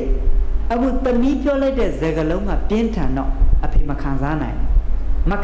တဲ့ခါကျတော့စိတ်ကိုရှော့ချလိုက်တယ်ရှော့ချလိုက်တဲ့ချိန်မှာမကြခင်ဘာဖြစ်သွားလဲသိဆုံးသွားတယ်နောက်ယောဂီတွေအဲ့တော့တချို့လဲယောဂီတွေအဓိကငွေနောက်ပဲလိုက်ကြတယ်မိဘတွေနဲ့ဝေးနေတယ်နောက်ယောဂီတွေအဲ့တော့လာတယ်ရှားတယ်အဲ့တော့မိဘတွေအသက်ကြီးကုန်ပြီအဲ့ဒါနဲ့ငွေထုတ်ပိုက်ပြီးအိမ်ပြန်သွားတော့အမေနဲ့ဖေနဲ့စကားပြောဖို့အချိန်မရတော့အလောင်းဆန်ထားတာတော့တွေ့အဲ့လိုတွေ့တဲ့ခါကျတော့အဖေတို့မေတို့ကျွန်တော်ဒီငွေသွားရှာတာအမေတို့တွေ့လေအဖေတို့တွေ့လေအခုဒါကိုဘာလုပ်ရမှာလဲငွေတုပ်ကြီးကိုကင်ပေါက်ပြီးတော့မှအကြီးကျယ်တော့ကဖြစ်တဲ့ပုံကိုယ်တွေလည်းအများကြီးလောကမှာရှိတယ်မရှိဘူးလားရှိပါဘူးအဲ့ကြောင့်ယောဂီတွေလောကမှာငွေအေးမကြီးလားအတိုင်းတာတစ်ခုတည်းနဲ့အရေးကြီးပါတယ်သူကြီးမဟုတ်ပါဘူးမိဘတွေကိုမေတ္တာနဲ့ပြောပါအသက်ကြီးလာရင်မိဘများအိုပဲဘွားရောက်တယ်ဘယ်ဘွားရောက်လဲအိုပဲဘွားပါဗျာသူတို့လေးတွေစကားပြောချင်တယ်သားသမီးတွေနဲ့နွေးနွေးထွေးထွေးပြောချင်တယ်သားသမီးတွေကသူတို့နဲ့နွေးနွေးထွေးထွေးစကားမပြောပေးဘူးအဲ့တော့ယောဂီတို့ဦးဇင်းတို့ဘလောက်ပဲဝေးနေတယ်လီဖုန်းနဲ့ပြောမရဘူးလားကဲကိုသဘောကျတဲ့ကောင်လေးကောင်မလေးကျတော့ယောဂီတွေငွေအကုန်ကြခံပြီးတယ်လီဖုန်းပြောပါလိမ့်မယ်မပြောဘူးလားပြောပါဗျာအမေနဲ့ပြောဖို့ကျတော့9မိနစ်10မိနစ်ဒါပဲမလာရင်ဟုတ်ပြီတော့ဘွားကနေဖုန်းချသွားဟုတ်လားယောဂီတွေဟုတ်ပါဗျာကောင်းပါမလားကောင်းပါဗျာအချိန်ပေးပါအမေနဲ့စကားပြောဖို့အဖေနဲ့ဖုန်းပြောဖို့အချိန်ပေးပါမကောင်းလားကောင်းပါဗျာတယ်လီဖုန်းပြောပြီးအမေဒီနေ့ကျမ်းမာရေးကောင်းရလားအမေကျမ်းမာရေးယူဆိုင်နော်အမေဒီနေ့ဘာတွေလုပ်တယ်လဲကျွန်တော်လေးကောင်းမှုကုသိုလ်ဒီတကြံထဲမှာကုသိုလ်တွေပြုလိုက်တာအမေဝမ်းမြောက်ဝမ်းသာတာတို့ခေါ်ကြမှာအဖေဝမ်းမြောက်ဝမ်းသာတာတို့ခေါ်ကြမှာမကောင်းလားယောဂီကိုပြုတဲ့ကုသိုလ်တွေကိုမိဘများကိုပေးဝေလိုက်တော့သူတို့တွေကအော်ငါသားကအဝေးမှာရောက်နေတာဒုထင်တာကအပေါင်းအသင်းနေမာပြီးမှပျက်စီးလိမ့်မလားလို့စိုးရိမ်တာအခုတော့ငါသားကဒုံလုံးဝတွေဝက်လို့ငါသမီးကယောဂီဝင်ပြီးအားထုတ်လို့သူတို့ဘလို့ဝမ်းသာမလဲသူတို့အဝေးကနေကောင်းမှုကုသိုလ်တွေကိုပြုတာကိုဝမ်းမြောက်ဝမ်းသာတာတို့ခေါ်ပြီးမှငါသားကျမ်းမာပါစေချမ်းသာပါစေဆုတွေပေးလိုက်ရင်အဲ့ဒီပေးလိုက်တဲ့ဆုတွေယောဂီတို့ဆိုရင်ဟာတဲ့နှလုံးအိမ်ထဲကိုဝင်သွားမယ်ဆိုရင်ဘလို့အားရှိမလဲမကောင်းလားယောဂီတွေမှန်ပါဗျာအဲ့ဒါကြောင့်ယောဂီတွေမိဘများနဲ့စကားပြောဖို့တဲ့အချိန်ပေးပါမဟုတ်တဲ့ကိစ္စတွေကျတော့အချိန်တွေပေးလိုက်ကြတာတယ်လီဖုန်းပြောဖို့လေမိဘနဲ့ပြောဖို့အချိန်သိမပေးဘူးအမေတို့ဖေတို့နဲ့စကားပြောရတာလေငွေဘယ်လောက်ကုန်နေသိလားမလားလားယောဂီတွေမလုပ်ပါနဲ့မိဘကိုနည်းနည်းလေးမှစိတ်ထဲမှာလေကို့အကြောင်းတွေထုတ်ဖော်ပြီးမပြောနဲ့ကို့အကြောင်းတွေဆိုတာကအမေတို့ဖေတို့တက်လှုပ်လိုက်ရတာကျွန်တော်တို့မှဘယ်လောက်ကုန်နေမပြောနဲ့နောက်ယောဂီတွေအမေဘာမှမပူနဲ့အမေလိုအပ်တာပြောအကုန်ဖြည့်ဆည်းပေးမယ်အဖေဘာလို့လဲလိုတာပြောပါသားတို့သမီးတို့တောင်းအကုန်ကြည့်ပါမယ်မကောင်းလားတခါလေမိဘတွေအကျမ်းမာရင်မကောင်းဘူးယောဂီတွေကျမ်းမာရင်မကောင်းတော့ကဲယောဂီတွေယောဂကနတ်တာရှိယောဂပေါ့အဲ့လိုဆိုတော့ကိုကြည့်ရတာကြာတော့ညီးငွေ့လာတော့ကဲစိတ်ပြက်လာတာလေမရှိဘူးလားရှိပါဗျာမလုံနဲ့ယောဂီတွေဘလောက်ပဲညီးငွေ့စရာဖြစ်နေအတတ်နဲ့ဆိုကိုစိတ်တက်ကိုပြုတ်ပြပြီးတော့မှငါထိုက်လို့အမေကငါပြုစုခွင့်ရတယ် ငါထိုက်လို့အဖေကိုပြုစုခွင့်ရတယ်မကောင်းဘူးလားသူများတွေပြုစုချင်တာတော့မပြုစုခွင့်မရဘူးငါမှပြုစုခွင့်ရလိုက်တာဝမ်းမြောက်ဝမ်းသာနဲ့စိတ်ချမ်းသာအောင်ထားကြသားမှာစိတ်ချမ်းသာပါလေတဲ့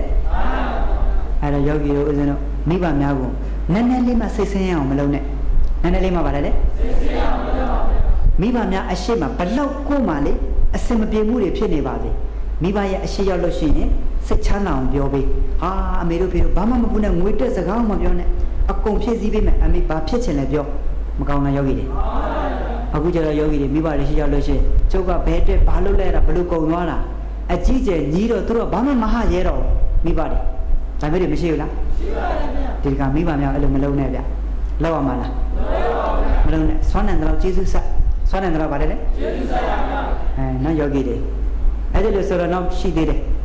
တားကဆရာဝန်ရန်ကုန်မြို့မှာအဲ့တော့မိဘများကကွန်းချံကုန်းမှာနေတော့အဖေကိုလမ်းခေါ်တယ်အဖေတဲ့တားတလက်တော့ပြုစုပြစေတဲ့အဖေကိုအဲ့ဒါနဲ့ရောက်လာတော့အဖေကထုံးစံတိုင်းဆရာဝန်ကတော့လူနာလည်းတအားကြအလုပ်ကလည်းများတရေကျတော့အဖေလုပ်တဲ့ပုဂ္ဂိုလ်အရက်ကလည်းတောက်တတ်တော့အပေါင်းသိနေနဲ့အရက်တောက်ပြီးပြန်လာတော့အရက်မူးပြီးဆိုတော့ထုံးစံတိုင်းပေါ့စကားတွေထွက်မယ်ခန္ဓာကိုယ်ရင်းရင်မယ်တားရဲ့စိတ်ကောင်းရောက်လာတော့တားတအားစိတ်ဆိုးသွားတယ်စိတ်ဆိုးမှအဖေကိုသူ့ရဲ့ထိုင်ကုန်မှာကြာကြာနာနာထိုင်ခိုင်းဘေးမှာလည်းလူနာတွေအများကြီးပဲခင်ဗျားကိုကျုပ်ကအိမ်မှာတောက်ဖို့အရက်တွေမလုပ်ထားပေးဘူးလားကျုပ်ရဲ့ဂုံသိက္ခာခင်ဗျားစော်ကားတာလားအဖေကိုလက်ညှိုးငေါငေါထိုးပြီးဆူတာတသက်နဲ့တကူမိဘများငေါငန်းတာမခံစားရတဲ့ဖခင်အယံကိုလေစိတ်ထဲမှာထိခိုက်ပြီးတော့မှတောက်ထားတဲ့အရက်ပဲပြောက်သွားမှမသိဘူးအဲ့ချိန်မှာတားကိုပြန်ပြောတာသားရဲ့တဲ့အဖေလဲအပေါင်းအသင်းနဲ့ဆိုတော့စကားတိမ်သွားတယ်ယောဂီတွေဆက်မထွက်တော့ဝမ်းနဲ့တစ်ဆိုပြီးစကလုံးမထွက်တော့အဲ့ဒါနဲ့ယောဂီတွေစောစီအိယာဝင်သွားတယ်ညစာလည်းမစားတော့ဘူးဖေခင်ဗျအဲ့ဒါနဲ့တားလို့တဲ့ပုဂ္ဂိုလ်လည်းငေါက်တော့ငေါက်လိုက်ပြီသူလွန်သွားပြီသူနောက်သိတယ်အဲ့တော့သူ့ကိုယ်သူပြန်ပြောတယ်မင်းကပြောတော့မင်းဖခင်ကိုမင်းကပြုစုချင်တယ်ဆိုအခုသူကနဲ့သူအပေါင်းအသင်းနဲ့တောက်လာတာတောက်ပါစေပေါ့မင်းနဲ့ပါဆိုင်တယ်မင်းငေါက်ငန်းစရာလားအဲ့တော့မင်းသူ့အပေါင်းအသင်းနဲ့တောက်လာတဲ့ကိစ္စမင်းဒီလိုអော်စရာလားသူ့ကိုယ်သူပြန်ပြောတယ်မင်းလောကမှာငွေအရေးကြီးသလားဒီငွေတွေကဘာလို့မှလဲအဓိကမင်းမိဘစိတ်ချမ်းသာအောင်ထားရမှာပေါ့သူ့ကိုယ်သူပြန်ပြောနေတာသူလည်းစိတ်မကောင်းနောက်ရမနေ့ကျတော့အဖေလုပ်တဲ့ပုဂ္ဂိုလ်ချက်ချင်းအကျိုးဝိတ်တွေပြန်မယ်ဆိုတော့ချွေးမလန်းတာတဲ့အဖေရဲ့ဒီလိုပြုံးစမ်းတော့မပြောင်းပါနဲ့တဲ့ဒါစိတ်မကောင်းမဲနေမယ်သမီးရဲ့တဲ့ဒါသိပါတယ်တဲ့အဲ့တလုံးပြောပြီးပြန်သွားတယ်အဖေပြန်ပြီးတလလဲကြာရောတယ်လီဖုန်းဝင်လာတယ်အဖေဆုံးသွားပြီတဲ့ယောဂီတွေချက်ချင်းလိုက်သွားတယ်ဆရာဝန်ဇနီးမောင်နှံရောက်တာနဲ့အလောင်းဆန်ထားတာတွေ့တယ်အမေကိုသွားမေးတယ်အမေတဲ့တားနဲ့ပတ်သက်ပြီးအဖေပါဒီနာပြောသွားတယ်ပြောတာပေါ့တားရဲ့ရောက်တဲ့နေ့ဆက်ပြီးတေခါနီးတိမင်းချောင်းပြောသွားတာတဲ့ဟာဘာဒီနာပြောသွားတာလဲငါသားကြီးကဘလို့လိမ္မာတာငါသားကြီးကဘလို့တော်တာရန်ကုန်မြို့တော်မှာဆရာဝန်ဖြစ်နေဘလို့နာမည်ရနေတာအဖေကိုလည်းဘလို့ဂယုဆိုင်တာမကောင်းတာတလုံးမှမပြောတော့အကုန်ကောင်းတာတွေပြောသွားတယ်ကဲယောဂီတွေမိဘများတာသမီးပေါ်မှာထားရှိတဲ့မေတ္တာမကြည်မအောင်လားကြည်ပါပါဗျာအဲ့တော့ပို့ပြီးခံရခက်သွားတာပေါ့နော်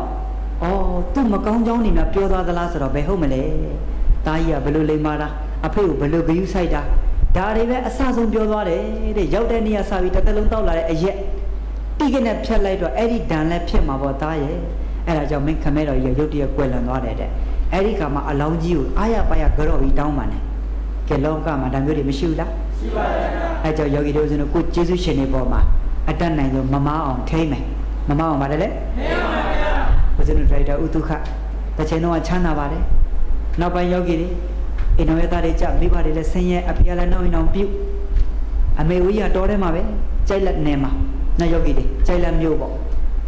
ဆင်းရဲလို့သူများအိမ်နောက်ဘေးမှာအဖြေလေးချပြီးနေရတဲ့ဘဝအဲ့ဒါနဲ့ဥတုကရောင်ကိုရွှေမြို့တော်မှာဆိုင်းစရာလောကကိုထိုးဖောက်ဘလို့မမအောင်မျိုးနည်းနည်းတိတိနေရတာကသူများအိမ်မှာဖျားတစ်ချက်ခေါင်းဝန်းတစ်လုံးထမင်းကအကျွေးစနစ်နဲ့လာပြီးစားတာအရန်ပြန်ချင်တဲ့အမေကိုတွေးချင်တယ်ငွေရတစ်ကြမ်းမှမရှိဘူးတရက်ကျတော့သူတို့နယ်မှာအခုလိုပဲဒုံလုံးမရန်ခံရှိတယ်ဟာဒုံလုံးမရန်ဝှက်ချင်လိုက်တာငွေရတစ်ကြမ်းမှမရှိရအောင်ပြန်သွားတယ်သူများပေးတဲ့တင်ကသူများပေးတဲ့တပိတ်နဲ့ယဟန်တော့ဝှက်သွားတယ်အဲ့ဒါလိုယဟန်ဝှက်ပြီးမကြောက်တရားထိုင်တဲ့ချိန်မှာသူတွေးတယ်အာငါအမေကိုပြစ်ထားတာကြားပြီငွေလက်တစ်ကြမ်းမှမထောက်ပံ့နိုင်ဒီကဒုံလုံးမထွက်ပြီးရင်တော့အလုပ်ကြိုးစားမယ်ရတဲ့ငွေကြေးနဲ့အမေကိုချမ်းသာအောင်ထားမယ် သူဆုံးဖြတ်တယ်နောက်မေကွန်းကသူ့ပြန်ပြီးမှဘယ်လိုလာလဲဆိုတော့ဟုတ်ပြီမောင်သူကမင်းကတော့လူထွက်ပြီးအမေကိုလှုပ်ကျွေးမယ်လို့မင်းစိတ်ကူးတယ်တင်္ဂါရသဘောတရားအမေတော်၎င်းအဖေမင်းတော်၎င်းဘသူသိမယ်မသိနိုင်ဘူးအမေကအသက်ကြီးလို့တည်သွားရင်တော်၎င်းမင်းကိုယ်နိုင်ကရန်ကုန်ရွှေပြီးတော့ကားအများနဲ့တိုင်းကနေရင်တိုင်းမှုပြီးတည်သွားရင်မင်းရည်ရချက်တွေပြက်ကုန်မှာပေါ့အခုအချိန်မနှောင်းသေးမင်းဆုံးခံကြွေးလို့ရတယ်ဘာတယ်လဲယောဂီတွေဟာဟုတ်ပြီတဲ့အမေကိုဆုံးခံကြွေးမယ်တဲ့ဒါပေမဲ့ဝိနည်းရမရငါသိချင်တယ်တဲ့တရားလဲဖြုတ်ပြီးတော့ဆရာတော်ကြီးကိုသွားလျှောက်တယ်ဆရာတော်တပည့်တော်တို့ယဟန်နေမိဘများကိုဆုံးခံကြွေးလို့ရပါသလားဟာမောင်သူကမင်းစာရေးဆရာပြီးသားလိုက်တာတဲ့ဆုံးခံကြွေးကောင်းတာပေါ့တဲ့တို့ဘုရားလက်ထက်ကလည်းဆုံးခံကြွေးတဲ့ကိုတော်လေးတွေရှိပါတယ်တဲ့မင်းဆုံးခံပြီးလှုပ်ကြွေးကောင်းတယ်တဲ့တာဝမ်းသာသွားတယ်ဆရာတော်ကြီးလည်းတန်ခါတွေအားလုံးခေါ်ပြီးတာတို့ခေါ်စေတယ်အဲ့နဲ့နောက်ရကျတော့ဥထုကဘာလို့လဲဆုံးခံကြွလာပြီးတော့မှကဲအမေကိုဆုံးသားကြွေးတော့မယ်တပိတ်နဲ့အမေကိုလည်းပြောလိုက်ရောဘေးမှာရှိတဲ့ဒုံလုံးမအချင်းချင်းနေအမြဲနေတဲ့ယဟန်တန်ခါတွေဟာတေမုတ်တွေပြီးအာလူကျော်တွေပြီးတပွေးတပိုက်ကြီးနဲ့အမေရှိသွားတယ်အမေရဲ့တတိနော်ယောဂီတွေအဲ့ဒါနဲ့ဟိုလဲရောက်အမေဟဲမောင်မစင်းအိမ်ကြွလာတယ်ပေါ့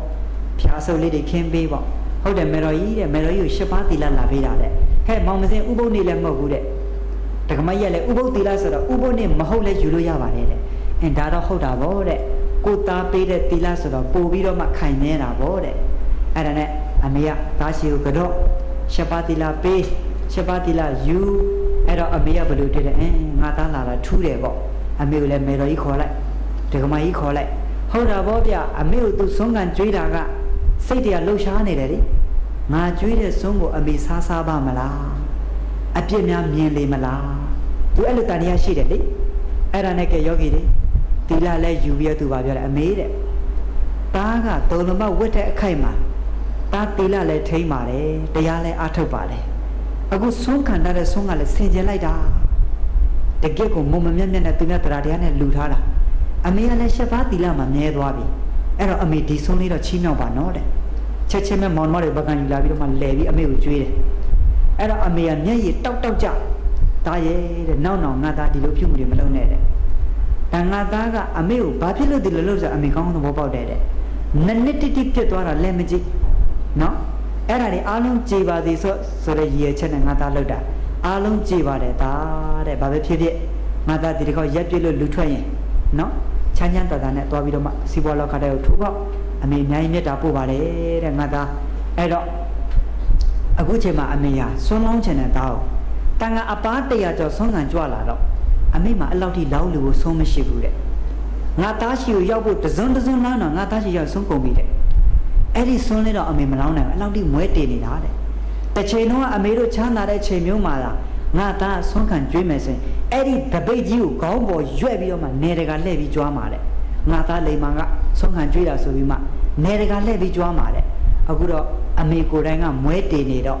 ့အမေဒါကြီးကိုရှက်လွန်းလို့တဲ့ဘယ်သူမှမပြောရဲဘူးတဲ့အဲ့တော့ဒီတစ်ခါငါသားလူထွက်ရင်ကျူးဆဆနဲ့လို့အမေလည်းမြတ်တာပို့မယ်ဆိုမှစုတွေတတိကြီးပေးလိုက်တာအမေပေးလိုက်တဲ့အာစိတ်ဘတ်ပေါ့အမေပေးလိုက်တဲ့စုတွေပေါ့တားရဟာရနှလုံးအိမ်ထဲကိုစီးစင်းဝင်ပြီးတော့မှရက်ပြစ်လို့လူထွက်ပြီးတော့မှရန်ကုန်ရွှေမြို့တော်ရောက်ပြီးမှစာပေလောကတဲ့ကိုထိုးပေါက်လိုက်တာအင်မတန်နာမည်ကြီးတဲ့ဒရိုက်တာဥတုခလို့ဖြစ်လာတယ်။ဒါဘယ်သူကျေးဇူးလဲ။အဲ့ဒါကြောင့်လောကမှာယဟန်တန်ခံပိုင်းပဲပြောလူပုဂ္ဂိုလ်ပိုင်းပဲပြောကဲယောဂီတွေဘုံကံကြီးလာပြီချမ်းသာတဲ့တတိတကြွတွေဖြစ်လာပြီဆိုအဲ့ဒါမိဘဆရာသမားတွေရဲ့ကျေးဇူးပဲဘယ်သူကျေးဇူးလဲကဲသားသမီးတွေကိုယ့်ရဲ့စီးစိမ်ဥစ္စာဘလောက်ရှိတယ်ပြောအဲ့ဒါအားလုံးအမေဖေနဲ့ဆိုင်တယ်ဘယ်သူနဲ့ဆိုင်လဲကဲယဟန်တန်ခါပိုင်းမှာလည်းပဲယောဂီတွေဘလောက်ပဲဘုံကံကြီးပြီးပစ္စည်းလာပါတွေပေါ်များနေအဲ့ဒါဆရာသမားနဲ့အားလုံးဆိုင်တဲ့ဆရာသမားပစ္စည်းပဲဆရာသမားကျေးဇူးကြောင့်ဒီပစ္စည်းတွေရလာတာမဟုတ်ဘူးလားယောဂီတွေအဲ့ဒီလိုတာသဘောထားပါကိုယ့်ရဲ့ဆရာသမားတွေကိုလေးစားပါကိုယ့်ရဲ့မိဘတွေကိုစကားနားထောင်ပါလှုပ်ကြွေးပါမကောင်းလားခရီးထွက်တတ်မဲ့အမိတ်6တော့ကိုနှစ်ဖူးနဲ့တိုက်စမ်းပါမကောင်းလားပြန်ရောက်လာရင်အမိတ်6တော့ကိုအဖေ6တော့ကိုနှစ်ဖူးနဲ့တိုက်ပြီးမှမေတို့ဖေတို့နေကောင်းတယ်နော်သားသမီးတို့ပြန်ရောက်လာပါပြီမကောင်းလားယောဂီတွေမိဘများဘယ်လောက်ချမ်းသာမလဲအော်ငါသားသွားတော့လည်းငါကြော်ပြီးသွားတယ်ပြန်ရောက်တယ်လည်းငါကိုလာပြီးကြော်တယ်အဲ့ဒါနဲ့ကိုမိဘများအသက်ဒီတက်ရှည်မှထင်တယ်ကျမ်းမာရေးလည်းဒီတက်ကောင်းမှထင်တယ်မဟုတ်ဘူးလားယောဂီတွေ အခုတော့သွားရမယ်ဆိုလို့ရှိရင်ခါတယ်မိဘတွေဘာမှခွင့်ပါမနဲ့သွားလိုက်တယ်ပြန်ရောက်တော့လည်းရောက်တဲ့အကြောင်းဘာမှပြောမနေဘူးမရှိလားရောက်ကြည့်တယ်ရှိပါရဲ့အဲ့လိုလေးတွေလုံးမိနေနဲ့မလုပ်ပါနဲ့ဘာလဲမလုပ်ပါနဲ့နော်မိဘများကို view site ပါမိဘများကိုအဲ့တော့ယောဂီတွေကိုစနု TV ကဆရာတော်ကြီးမင်းကုန်းဆရာတော်လူတိုင်းသိတယ်အဲ့တော့ယောဂီတွေရန်ကုန်ရွှေမြို့တော်ကဘာအေးကိုအဲ့တော့ယောဂီတွေဆရာတော်တို့ရဲ့တန်ခါကိစ္စနဲ့ကြွလို့ရှိရင်ရန်ကုန်ရောက်ချင်းကပ်ပြက်တယောက်ခေါ်ပြီးဘိုးချုပ်စီတဲ့သွားပြီးပါတိတ်ထမင်းသွားဝယ်တယ်ဘသူဖို့လဲအမေဖို့ဘသူဖို့လဲအမေဖို့ကဲကျင်ညို့မကောင်းလားဟုတ်ပါရဲ့ဆရာတော်ကြီးနော်ယောဂီတွေရောဆရာတော်အမေကိုကြောင်းမှာထားတယ်ဗျအေးစီဒီဆရာတော်အဖေကိုနှစ်20ကျောင်းမှာထားပြီးကြာကြာနာနာပြီးဆိုင်တယ်နောက်ဆုံးဆေးရုံတင်ပြီးကုသပေးတဲ့350ကျော်60ကျော်အကုန်ကြခံပြီးဆေးကုသတယ်နောက်ဆုံးအဖေဆုံးသွားတယ်ကောင်းကောင်းမွန်မွန်ကောင်းမှုကုသိုလ်တွေလုပ်ပေးတယ်ကိုယ့်ရဲ့ကျေးဇူးရှင်တွေကျေးဇူးမဆပ်သွားဘူးလားတောင်မြို့မဟာကန္တဆရာတော်ကြီးမိခင်ကြီးအကြောင်းကိုလာလဲတယ်ဆေးလိပ်တောက်ဖို့အတွက်ဆေးလိပ်မစ်ကျစ်ရှာတယ်ဆရာတော်ရဲ့မိဖို့ကြောင့်ခတ်တော့တော့ပြီးမစ်ကျစ်လေးယူကိုယ်တိုင်ချစ်ပြီးတော့မှဆေးလိပ်မင်းကြီးပေးလိုက်တယ်ကျင်ဖို့မကောင်းလားဆရာတော်ကိုယ်တိုင်ဆေးလိပ်မတောက်ဘူးနော်တိုက်တာမှာဆေးလိပ်ပေးမတောက်စီကံတင်းကျက်တယ်နော်အမိအတွက်ဆေးလိပ်တောက်ဖို့အတွက်ကြယောဂီတွေသူမဆောင်ရပေးဘူးလားဆောင်ရပေးပါဗျာမိဘများကိုအဲ့လိုကျေးဇူးဆက်တာမြင်းချာမှာစာတနေတက်တက်ညီနောင်3ပါးရှိတယ်အုတ်ချုပ်နောက်ယောဂီတွေအဲ့ဒီလိုရှိတဲ့ခါကျတော့နောင်တော်အကြီးဆုံးကနောက်ယောဂီတွေအမေကအသက်60ကျော်ပြီမောင်နှမတွေလည်းချမ်းသာတယ်မပေးဘူးကျောင်းမှာပဲထားတယ်အမေကိုယူနောင်တော်အကြီးဆုံးကအမေကိုတရားဟောပေးတယ်ကဲညီအလတ်ကအမေကိုထမင်းခွန်ကျွေးတယ်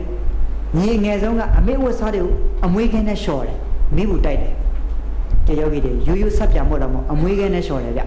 ျဘာနဲ့လျှော်တာလဲအမွေးခင်းနဲ့လျှော်တာမိဘကိုတမိုးမထားဘူးလားထားပါရဲ့ဗျအဲ့ဒါဆိုဦးဇင်းတို့အမျိုးသားတွေအမိတ်ထမင်းလျှော်လို့ကန်နှိပ်တယ်ဘုံနှိပ်တယ်ဆိုတာရှိလားမရှိပါ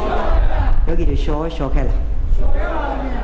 မလျှော်တာများမှတယ်နော်ဟုတ်ပါရဲ့ဗျကဲလျှော်နေအောင်ကြိုးစားရရင်မကောင်းလားဟုတ်ပါရဲ့ဗျရောက်တယ်နဲ့ဘာမှမလုပ်နဲ့အမေရဲ့ထမင်းလျှော်အိုးစားတွေလျှော်အမေကိုဂရုစိုက်ထမင်းကျွေးတဲ့ချိန်မှာမိဘကိုအရင်ကျွေးအိမ်မကိုနောက်မှစားဘေးမှာရက်ကလေးခတ်ပြီးဘုန်းကြီးများဆုံးကတ်တယ်လို့မကောင်းလားယောဂီတွေဟုတ်ပါရဲ့ကဲကိုကဒီထိုင်းနိုင်ငံမှာအနေကြတယ်မိဘများဖိတ်ခေါ်တယ်ကြာကြာနဲ့ဖိတ်ခေါ်ကိုကိုယ်တိုင်လဲပြီးအမေဖေကိုဂရုစိုက်မကောင်းလားဟုတ်ပါရဲ့အဲ့ဒါကိုကျေးဇူးရှင်တွေကိုကျေးဇူးဆက်ပါမိဘဆိုတာအစားထိုးလို့မရပါဘူးရရလားမရပါဘူးဗျာအစားထိုးလို့မရတဲ့မိဘများကိုယောဂီတွေနှလုံးသွင်းမမားပါနဲ့ခါရင်ကြတော့နောက်အိမ်တော်ရသားတွေကြားတော့မိဘတွေပေါ်မှာဒစိမ့်ဆန်ဆန်လောက်တာတွေမရှိဘူးလားရှိပါရဲ့ဗျာကဲယောဂီတွေစကားရိုင်းနေတော့မထင်ပါနဲ့ကိုယူထားတဲ့ဇနီးအစားထိုးလို့ရတယ်ဇနီးကရတယ်မရဘူးလားမရပါဗျာကဲယောဂီတွေမိဘရရလားမရပါဘူးဗျာကဲယောဂီတွေဒီဇနီးသဘောမကျလို့နောက်ရင်တော့ပြုမရဘူးလားမရပါဗျာဒီဇနီးကလည်းဒီလက်နောက်ကိုမကျလို့နောက်ရင်တော့ပြုမရဘူးလားမရပါဗျာကဲယောဂီတွေမိဘများကျတော့အဲ့လိုရရလားမရပါဘူးဗျာအစားထိုးလို့မရပါဘူးဗျာအဲကြောင့်ကိုကျေးဇူးရှင်တွေကိုယူဆိုင်ပါကျေးဇူးရှင်တွေပါလေယူဆိုင်ပါကိုသိတဲ့တရားတွေဖြန့်ဝေပါဓမ္မလမ်းကြောင်းရောက်အောင်တွန်းတင်ပါနောက်ယောဂီတွေ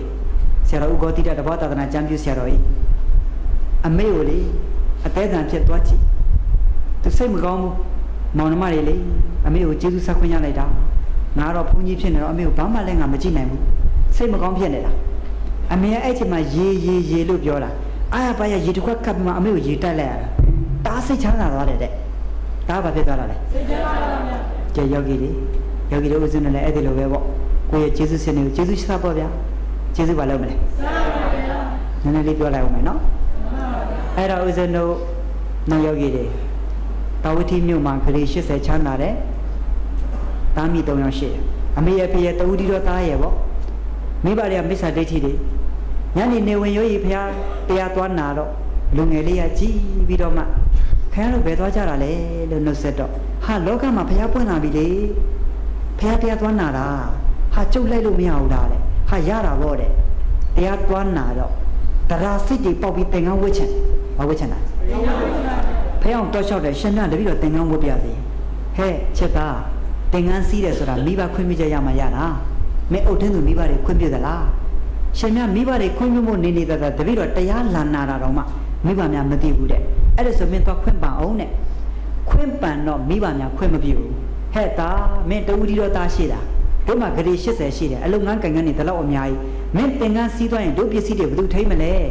မင်းဝက်ခွင့်မပေးဘူးမိဘများရဟန်းဝက်ခွင့်မပေးရကောင်းလားဆိုပြီးမြေကြီးမှာထိုးအိပ်လိုက်တာ9 ရက်ကြာတယ်ဘယ်နှစ်ရက်လဲအစားတော့မစားတော့ဘူးစားသေးလားစားပါဘူးအဲ့ဒီလိုနဲ့တငယ်ချင်းတွေကလာပြောတာပေါ့ဦးလေးတို့တော်တို့ဦးလေးတို့တော်တော်တောက်ဒီလိုမလုပ်ပါနဲ့ဒီတိုင်းတက်ထားမကြခင်အဆိုင်ဆိုင်ငတ်ပြီးသေတော့မှာသူဝစ်ချင်တဲ့သင်္ကန်းကိုပေးဝစ်လိုက်ရင်ဦးလေးတို့တော်တို့လည်းမြင်ရတာပေါ့ဒီတိုင်းထားသေတော့မှာအဲ့ဒါမမြင်ရပဲနေမယ်အဲ့ဒါနဲ့ဝစ်ခွင့်ပေးလိုက်တယ်ဝစ်ခွင့်ပေးတော့သာသနာပေါင်းရောက်9 နှစ်ဖရာထားမှာဝင်းနီးအဘိဓမ္မာလေးတင်တယ်ပြီးတော့တောထဲထွက်သွားတယ်တပည့်သလုံးသင်္ကန်း3 ထန်နဲ့တောထဲမှာ9 နှစ်ကျင့်တယ်မြို့ထဲမှာ9 နှစ်ဆိုပေါင်းဘယ်နှစ်လဲ12 နှစ်ပြည့်တော့ तू တရားတော့မရသေးဘူးပုထုဇဉ်ရှိသေးတယ်ယဟန်တစ်ပါးကကြွလာတော့ကဲအလပန်းတလပစကားတွေပြောတာဗောရှင်ဗျာဘယ်နေကြွလာတယ်လဲဗျာကြွပါထိုင်းပါဒီမှာတောက်တော်ကြီးရှိတယ်ဖုံးမေးပါဒါခြေစည်းကြီးပါဒီမှာကျိန်းပါဗောလေတပည့်တော့တာဝိထိကလာတာပါတဲ့မြတ်စွာဘုရားနဲ့ဧကတာဝကမဟာတာဝကအတိတိ၈ ကျိတ်အားလုံးနေကောင်းကြမှာပါသလားဗောလေပဋိသန္ဓရစကားတွေပြောတာဗောအားလုံးနေကောင်းပါတယ်တဲ့စကားမဆက်မေးပါဦးမယ်ဗျအဲ့ဒီမြို့မှာလေဂရေ80ချမ်းသာတဲ့အဖိုးကြီးဖွားကြီးဆိုတာရှိတယ်ရှင်များသိသလားတဲ့ဟာသူတို့เจ้าတော့မပြောနဲ့ဗျာတဲ့ဟာပြောပါသိချင်လို့ပါ3 ကြိမ်တိုင်တိုင်ပဲ့တယ်မရတော့ပြောပြတယ်သူတို့เจ้าတော့ဗျာတပည့်တော့စိတ်မကောင်းပါဘူးတောင်းကြီးတစ်မျိုးလုံးနဲ့ပြန့်နှံ့နေတယ်တဲ့ဟာဘာနဲ့ဖြစ်လို့လဲဗျာတဲ့သူတို့မှာသားတယောက်ရှိတယ်လို့ကြားဘူးတယ်အဲ့ဒီသားလည်းရဟန်းပြီးဝတ်သွားတယ်လို့သိရတယ်အဖိုးကြီးဖွားကြီးဆင်းရဲနေတော့မနိုင်တော့သူပစ္စည်းတွေကိုအလုသမားတွေကတင်လိန်ပါညာဆိုတော့စီးတဲ့ဥစ္စာအကုန်ကုန်သွားတယ်လေဂရေ80အခုခွဲလက်တောင်းစားနေတဲ့ဘဝရောက်နေတယ်ဘယ်ဘဝရောက်လဲခွဲလက်တောင်းစားနေတဲ့ဘဝရောက်အဲ့ဒီစကားလေးကြားလိုက်တော့အရင်စိတ်မကောင်းဖြစ်သွားတယ်မျက်ရည်တွေတောက်တောက်ကြတော့ဟာရှင်များတပည့်တော်အရှင်များစိတ်မကောင်းဘာများပြောမိလို့လဲရှင်များမပြောပါဘူးတဲ့အဲ့ဒီဂရေ80ချမ်းသာတဲ့အဖိုးကြီးဖွားကြီးဆိုတာသူတို့ရဲ့ဝတ်သွားတဲ့သားဆိုတာတပည့်တော်ပဲဗျာတပည့်တော်မိဘဒီလိုအနေထားရောက်နေမှတော့တပည့်တော်အနေနဲ့ရဟန်းဘောမှာဆက်မနေတော့ပါဘူးတဲ့လူထွက်ပြီးမှတပည့်တော်မိဘနှစ်ပေါင်းလှုပ်ကြွေးပါမယ်တဲ့အဲ့အရှင်မြတ်ဒီမှာသတင်းသုံးမိပါဆိုသူပြန်သွားတယ်ပြန်တော့တာဝတိမြို့ရောက်ပြီဗျဒီဘက်သွားရင်ဇေရဝန်ကျောင်းတော်ဒီဘက်သွားရင်အမေအိမ်ကဲအမေအိမ်နောက်မှသွားမယ်ဖះရင်ဖူးမယ်ပေါ့ဖះသွားပြီးတော့ဖះကတရားနာပရိသတ်ကိုဟောတဲ့တရားကမိဘနဲ့ပတ်သက်တဲ့တရားဟောနေတာအဲ့တော့မိဘများကိုယဟန်တော်များနဲ့လှုပ်ကြွေးကောင်းတယ်ဆိုတဲ့တရားနာလိုက်ရတော့ငါလူထွက်ကြဘယ်လိုတော့မလဲငါယဟန်ဝတ်နဲ့လှုပ်ကြွေးမယ်မိဘယဟန်ဝတ်နဲ့အဲ့ဒီလိုနဲ့အဲ့ဒီနေ့တညကျိန်းနိုင်မနဲ့ဆုံးခံရရှိတဲ့ဆုံးထမင်းဆုံးရင်းလေးတွေနဲ့အမေရှိကိုသွားအဖေရှိကိုသွားရှာတယ်လိုက်ရှာတယ်ဘယ်လို့မှမတွေ့ဘူးတဲဦးတဲပြက်ဇရေဦးဇရေပြက်လိုက်ရှာတယ်မတွေ့ဘူးနောက်ဆုံးတော့လမ်းကြားလေးတစ်ခုထဲမှာစောင်းလင်းမြူတွေဖွေးဖွေးကြနေတော့လူ2 ယောက်လှုပ်လှုပ်ထိုင်နေတယ်ဟေးရှေ့မှာက2 ယောက်တော့တွေ့ပြီဒါမှငမ်းပြီးပါမှဖြစ်လေမလားပေါ့အနီးနားကတ်တဲ့ဒီကနေအဲ့ဒီကင်မရာတိုင်လောက်ရောက်တော့ကဲလူလုံးကွဲသွားတော့ तू တွေ့ချင်တဲ့မိဘနာပါဖြစ်နေခွက်တွေလည်းကင်ထားတာညက်တပ်ပေးလို့အမေတွေကလည်းစံပြူသွားကြိုးတွေနဲ့ဆိုတော့တော်တော်စိတ်မကောင်းဖြစ်သွားတယ်ငါမိဘတွေဒီလောက်ထိအိုချသွားပါပေါ့လားခါတိုင်းတော့တောင်းစားတယ်ဆိုတော့တဆင့်စကားကြားတာလေအခုကိုယ်တိုင်မြင်လိုက်ရတော့စိတ်တော်မကောင်းဖြစ်သွားပြီမိဘများကိုစကားနှုတ်ဆက်ခြင်းနဲ့ဒီမှာတစ်ဆို့နေတယ်ပြောမထွက်ဘူးအဲ့လိုရက်နေတဲ့ခါကျတော့အဲ့မှာအဖေလှုပ်တဲ့ပုဂ္ဂိုလ်ကသူ့အမေလှုပ်တဲ့ပုဂ္ဂိုလ်လမ်းပြောတယ်ဟာဖွားကြီးတဲ့အရှိမမင်းတန်ကဆွန့်ညံ့နေတယ်ဒီနေ့တို့အလူခန္ဓာဘာမှမရသေးဘူးဆိုရလဲဆိုတော့ကြော့စုံလို့ပြောလိုက်ပါရှင်ဗျာတပည့်တော်တို့ဒီနေ့ဘာမှမရသေးတဲ့အရှင်ဗျာကိုတပည့်တော်တို့ဘာမှမလူနိုင်တဲ့ကြော့စုံပါဗျာ3 ကြိမ်တိုင်တိုင်ပြောဘုန်းကြီးမကြွအောင်အလူလက္ခဏာမဟုတ်ပဲသားလေလာတာလေအမေဖေးရှိဘူးအဲ့ဒါနဲ့တော်တော်နဲ့မကြွတော့အဖေကသွေးရစကားပြောလာပြီဟာဘွားကြီးမင်းတေချာကြည့်အောင်ကြော့စုံပြောတာ3 ကြိမ်မကြွဘူးဆိုတော့ဧကာနလွန်ခဲ့တဲ့12 နှစ်ကယဟန်ဝတ်သွားတဲ့ဘုသားများဖြစ်လေမလားနော်စကားပြောလာပြီအဲ့ဒါအမေလုပ်တဲ့ပုဂ္ဂိုလ်အနိကကြည့်တော့ကဲသူသားမှန်းသိပြီအမေတို့ဖေတို့တဲ့အမေတို့ဖေတို့တာကြီးမှတာကြီးပြန်လာတာပါအမေတို့ဖေတို့ကိုလှုပ်ကြွေးဖို့ပြန်လာတာပါပြောလဲပြောရောဝမ်းသာအားနဲ့အဖေကြီးသားမှအဖေကြီးရဲ့သားဝမ်းသာအားရနဲ့သားရဲ့ညာဘက်ခြေထောက်ကိုအမေကဖက်ထားသားရဲ့ဘယ်ဘက်ခြေထောက်ကိုအဖေကဖက်ထားဝမ်းသာအားရနဲ့ယောဂီတွေပြောလိုက်တဲ့စကားလုံးကငါသားလေးကိုသင်္ကန်းလေးတစ်စုံမှမလူနိုင်ဘူးကြောင်းလေးတစ်ဆောင်မှမဆောက်နိုင်ဘူးငါသားကြီးအဖေလေးမေလေးဒီလိုအနေထားရောက်မှပဲဖြစ်သွားမှငါသားကြီးပြန်ရောက်လာတယ်သူတို့ကသူအပြစ်ပြန်ပြောနေတာနော်ငါသားမင်းလှုပ်လိုက်လို့ငါတို့စီးပွားတွေပြတ်သွားတယ်ဒီလိုတစ်ချက်မှမထွက်ဘူးနော်ငါသားကိုသင်္ကန်းလေးတစ်စုံမှမလူနိုင်ဘူး စွန်းလေးတစ်ထပ်မှမကန့်နိုင်ဘူးကြောင်းလေးတစ်ဆောင်မှမလူနိုင်ဘူးတောခတွေဖြစ်ပြီးမှပြောတာအဲ့ဒီချိန်မှာတားရပါအမေတို့ဖေတို့ဒါတွေထားလိုက်တော့ပါပြီးသွားပါပြီဘာမှမပူနဲ့အမေတို့သားပြန်ရောက်လာပြီပဲအဲ့တော့သူယူလာတဲ့ထမင်းကြီးကြာကြာနာနာကျွေးအကတ်သက်ကြတဲ့ထမင်းဟင်းတွေကိုကျတော့သူထားတယ်၄၅လောက်စာကျဲအမေတို့ဖေတို့နေခဲ့ပါနေစွန်းသွားရှာပါဦးမယ်အမေရဲ့ကွယ်ရလက်ရောက်ရောက်ရေလေးကျင်းပြီးမှကြံရှိနေတဲ့ဥစ္စာကိုသူကမော့ပြီးတောက်တယ်ရေမိုးချိုးတယ်နေစွန်းခံတယ်ရတဲ့ဆိုးသမင်းတွေပြန်ပြီးအမေဖေကိုကျွေးတယ်ဒီလိုနဲ့တင်ကန်းလေးတွေရလိုက်အမေနဲ့ဖေကိုအရင်ပေးဝတ်တယ်အရင်ခေတ်ကတင်ကန်းကဒီခေတ်လို ready made မဟုတ်ဘူးလေနော်ပစိုးတွေလူတယ်အထည်လိပ်တွေလူတယ်စာရီတွေလူတယ်လူလဲဝတ်လို့ရသေးတာဟုတ်တစ်ခေါက်ဆိုးပြီးတင်ကန်းပုံဖော်မှတင်ကန်းဖြစ်သွားတာဟုတ်ဗျအဲ့လိုဆိုတော့မိဘတွေကိုဆင်ပေးတယ်မိဘတွေရဲ့အဝတ်အဟောင်းတွေထမိန်တွေကိုကြာကြာနာနာချွတ်ယူပြီးလျှော်တယ်အဲ့ဒါတွေကိုတင်ကန်းပုံစံချုပ်တယ်ဆိုးတယ်ပြီးပြီဆိုမှသူဝတ်ရုံတယ်အဲ့လိုလို့တော့တင်ကန်းနေရာခန့်နွမ်းနန်းလူကလည်းကြာတော့ပိန်သွားပြီဘာလို့လဲမိဘအဓိကဝအောင်ကျွေးတယ်လေသူကတော့ရတဲ့ဥစ္စာလေးစားတာဟုတ်ဗျအဲ့ဒါနဲ့ကြာတော့တန်ဃာတွေကမေးတယ်ရှင်မြတ်တရက်ပိန်ချုံးလာရည်လားဘာဖြစ်တာလဲတင်ကန်းနေလည်းနွမ်းလိုက်တာပြပြတပည့်တော်မိဘတွေလှုပ်ကျွေးနေရလို့ပါအဲ့တော့ပညာရှိယဟန်နေကဝမ်းတာတယ်ညံမမီတဲ့ယဟန်နေကပြည့်ရပြူတာပေါ့အဲ့တော့တန်ဃာလောကမှာသတင်းတွေကြီးသွားတယ်မိဘလှုပ်ကျွေးတယ်တဲ့မိဘလှုပ်ကျွေးတယ်တဲ့ဆိုတော့မြတ်စွာဘုရားနားတော်လဲရောက်ရော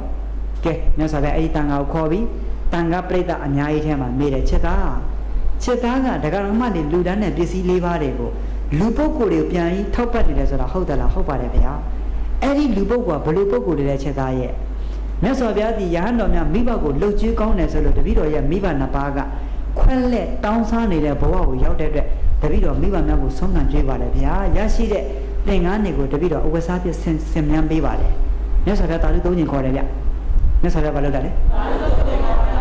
တာလူ၃ချိန်ခေါ်ပြီးတော့မှငါဖျားအလောင်းဒီပင်လင်းတဲ့ယောဂီတွေသူ့နဲ့တာမဇတ်ကိုဟောတယ်လေအမေကိုညာဘက်ပကုံးမော်တင်တယ်အဖေကိုဘယ်ဘက်ပကုံးမော်တင်ပြီးတစ်လုံးလှုပ်ကြွေးခဲ့တယ်တဲ့မိဘကိုလှုပ်ကြွေးတာအင်မတန်ကောင်းတယ်ဆိုပြီးတော့မှအဲ့ဒီသူ့နဲ့တာမဇတ်ကိုအကျယ်ဟောလိုက်တာဒီယဟန်တော်သောတမန်တည်သွားတယ်ဗာတည်သွားအဲ့လိုဆိုဦးဇင်းတို့ရွှေတော်မျိုးတော်တွေလည်းကိုမိဘများကိုဘာလုပ်ကြမလဲကျေးဇူးဆက်မယ်လောကီနဲ့ကျေးဇူးဆက်မယ်လောကုတ္တရာနဲ့ကျေးဇူးဆက်မယ်မိဘများရှိရင်မိဘများကိုအတတ်နိုင်ဆုံးကဲယောဂီတွေချိုသားတဲ့စကားလုံးတွေပြောပေးပါငွေကြေးနဲ့ထောက်ပံ့ပါလောကုတ္တရာဓမ္မလမ်းကြောင်းကိုတွန်းတင်ပေးပါအကယ်လို့မိဘများမရှိတော့ရင်ကိုရတဲ့ကုသိုလ်ကိုပြုတဲ့ကုသိုလ်တိုင်းကိုမိဘများကိုတတိတရားနဲ့အမျှပေးဝေပါဒါကြီးကျယ်တဲ့ကျေးဇူးဆက်နည်းပဲကြီးကျယ်တဲ့ဗါတယ်နဲ့ကျေးဇူးဆက်နည်းပါဗျာကဲဒါလို့ဆိုလုံတော့ပြီလားကိုယ်စလည်းမောသွားပြီနော်မောပြီဆိုတော့ကဲယောဂီတွေသာသနာကျွေးကြော်တာလေးနဲ့တိမ့်လိုက်အောင်နော်ယောဂီတွေလိုက်ဆိုဗျငါတို့နေရာဤကဘာတဏှာအုပ်ဆိုးသည်တဏှာစေယမနေတာဝိရှာဆက်ရသည်ယာတိဥစ္စာချစ်သူပါဆုံးပွားသွားရမည်တကယ်အရေးတကယ်ဘေးဘယ်သွေးဘယ်သားမကယ်ပြီငါနေရွယ်သူငါ့လူချီသူတေချာများလာပြီခဏမစဲအိုစမြဲကိုလည်းဒီပဲနီးခဲ့ပြီစရာမီတောင်ကိုရဲလောင်တေအောင်မြိုက်တော်သည်မတရားခင်သွားလန်းစဉ်ကျူတင်ပြင်းတင်ပြီးဒါနသီလဘာဝနာလန္တာထွင်လိမ့်မည်မဂင်ရင်ဒီအမြန်စီခရီးထွက်တော်မီနုနယ်ရုပ်စင်ပြုံးမြင့်ခြင်းကအိုမင်းနောက်ဆုံးပါတကားဥစ္စာစင်မြင်ပေါ်များခြင်းကယိုရင်းနောက်ဆုံးပါတကားစီ စီဝင်တင်းလင်းသက်ရှင်ခြင်းကဒေခြင်းနောက်ဆုံးပါတကားချစ်ခင်ပေါင်းတင်ဆက်ဆံခြင်းကဝေကွင်းနောက်ဆုံးပါတကားဘွဲလေပြင်ပါချီးမွမ်းကြလေရှုတ်ချနောက်ဆုံးပါတကားခုံမင်ခါရချင်လွန်ကြလေတောကနောက်ဆုံးပါတကားတကြွကြွကြွမြင်လွန်ကြလေရှော့ကြနောက်ဆုံးပါတကားဗုဒ္ဓမြတ်စွာလောင်းများတုံးကနောက်ဆုံးအတိပါရမီလူနာများစွာချမ်းသာရေးဖို့အသက်ပေးလို့ဖြစ်ခဲ့သည်ဗုဒ္ဓမြတ်စွာသာသနာအတွက်တော်ငါပါအသက်ဆုံးစေမည်နောက်မဆုံးပေါင်းခုလိုတွေ့လို့ကုသိုလ်ရေးဖို့ကြိုးစားမည်ကြိုးစားမည်တို့လည်းကြိုးစားမည်သာဓု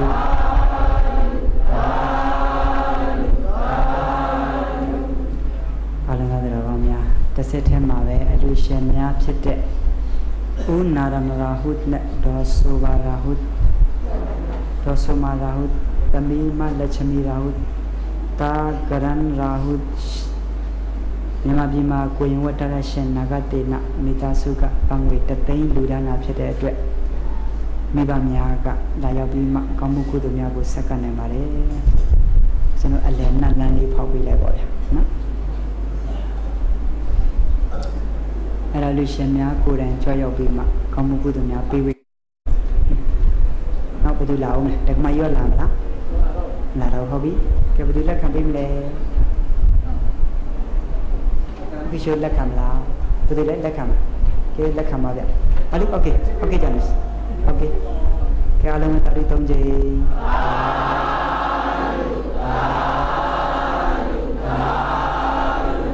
ခုနရမိသားစုပတ်တသိန်းလူတန်းနဲ့ကောင်းမှုကုသိုလ်ပြီးတဲ့နောက်ပိုင်းမှာ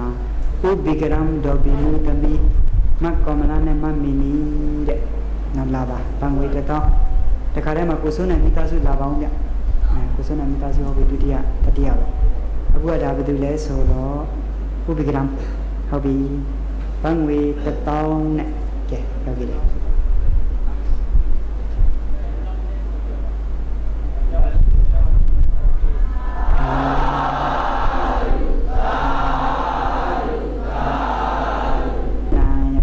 အေဝဲခေါ်မလီတာတဲ့ဘန်ငွေ9000တာ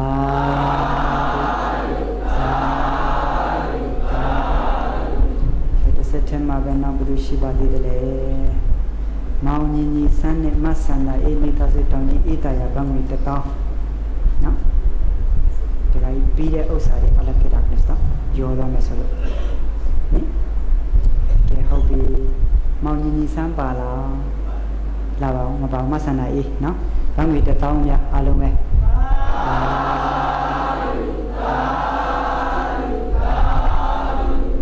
ဟုတ်ပြီဥပဒံဘဟာဒုသာပါတော်ဟရိကလာ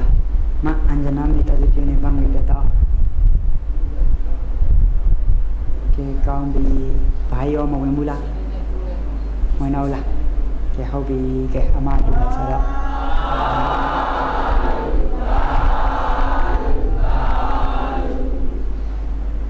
Usubas topos pathapa.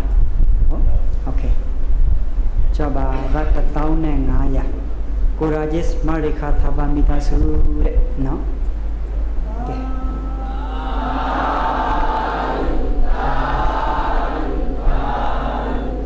Okay, kau kucing share ni benda ni usang beda.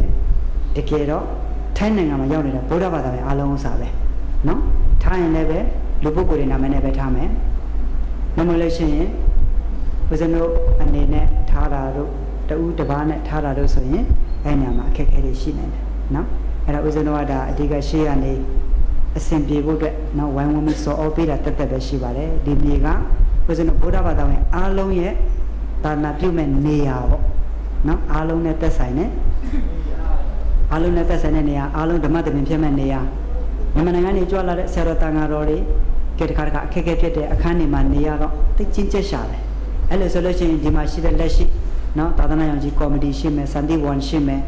အဲ့ဒီအသင်းနေနဲ့နောက်ဒီစောက်ပြီးတော့ဆက်သွယ်ပြီးမှကိုးကွယ်တဲ့ဆရာတော်တန်ဃာတော်တွေကိုဒီနေရာမှာနေထိုင်ဖို့အခိုက်အတန့်ပေါ့လေကျမ်းမာရေးကူးဖို့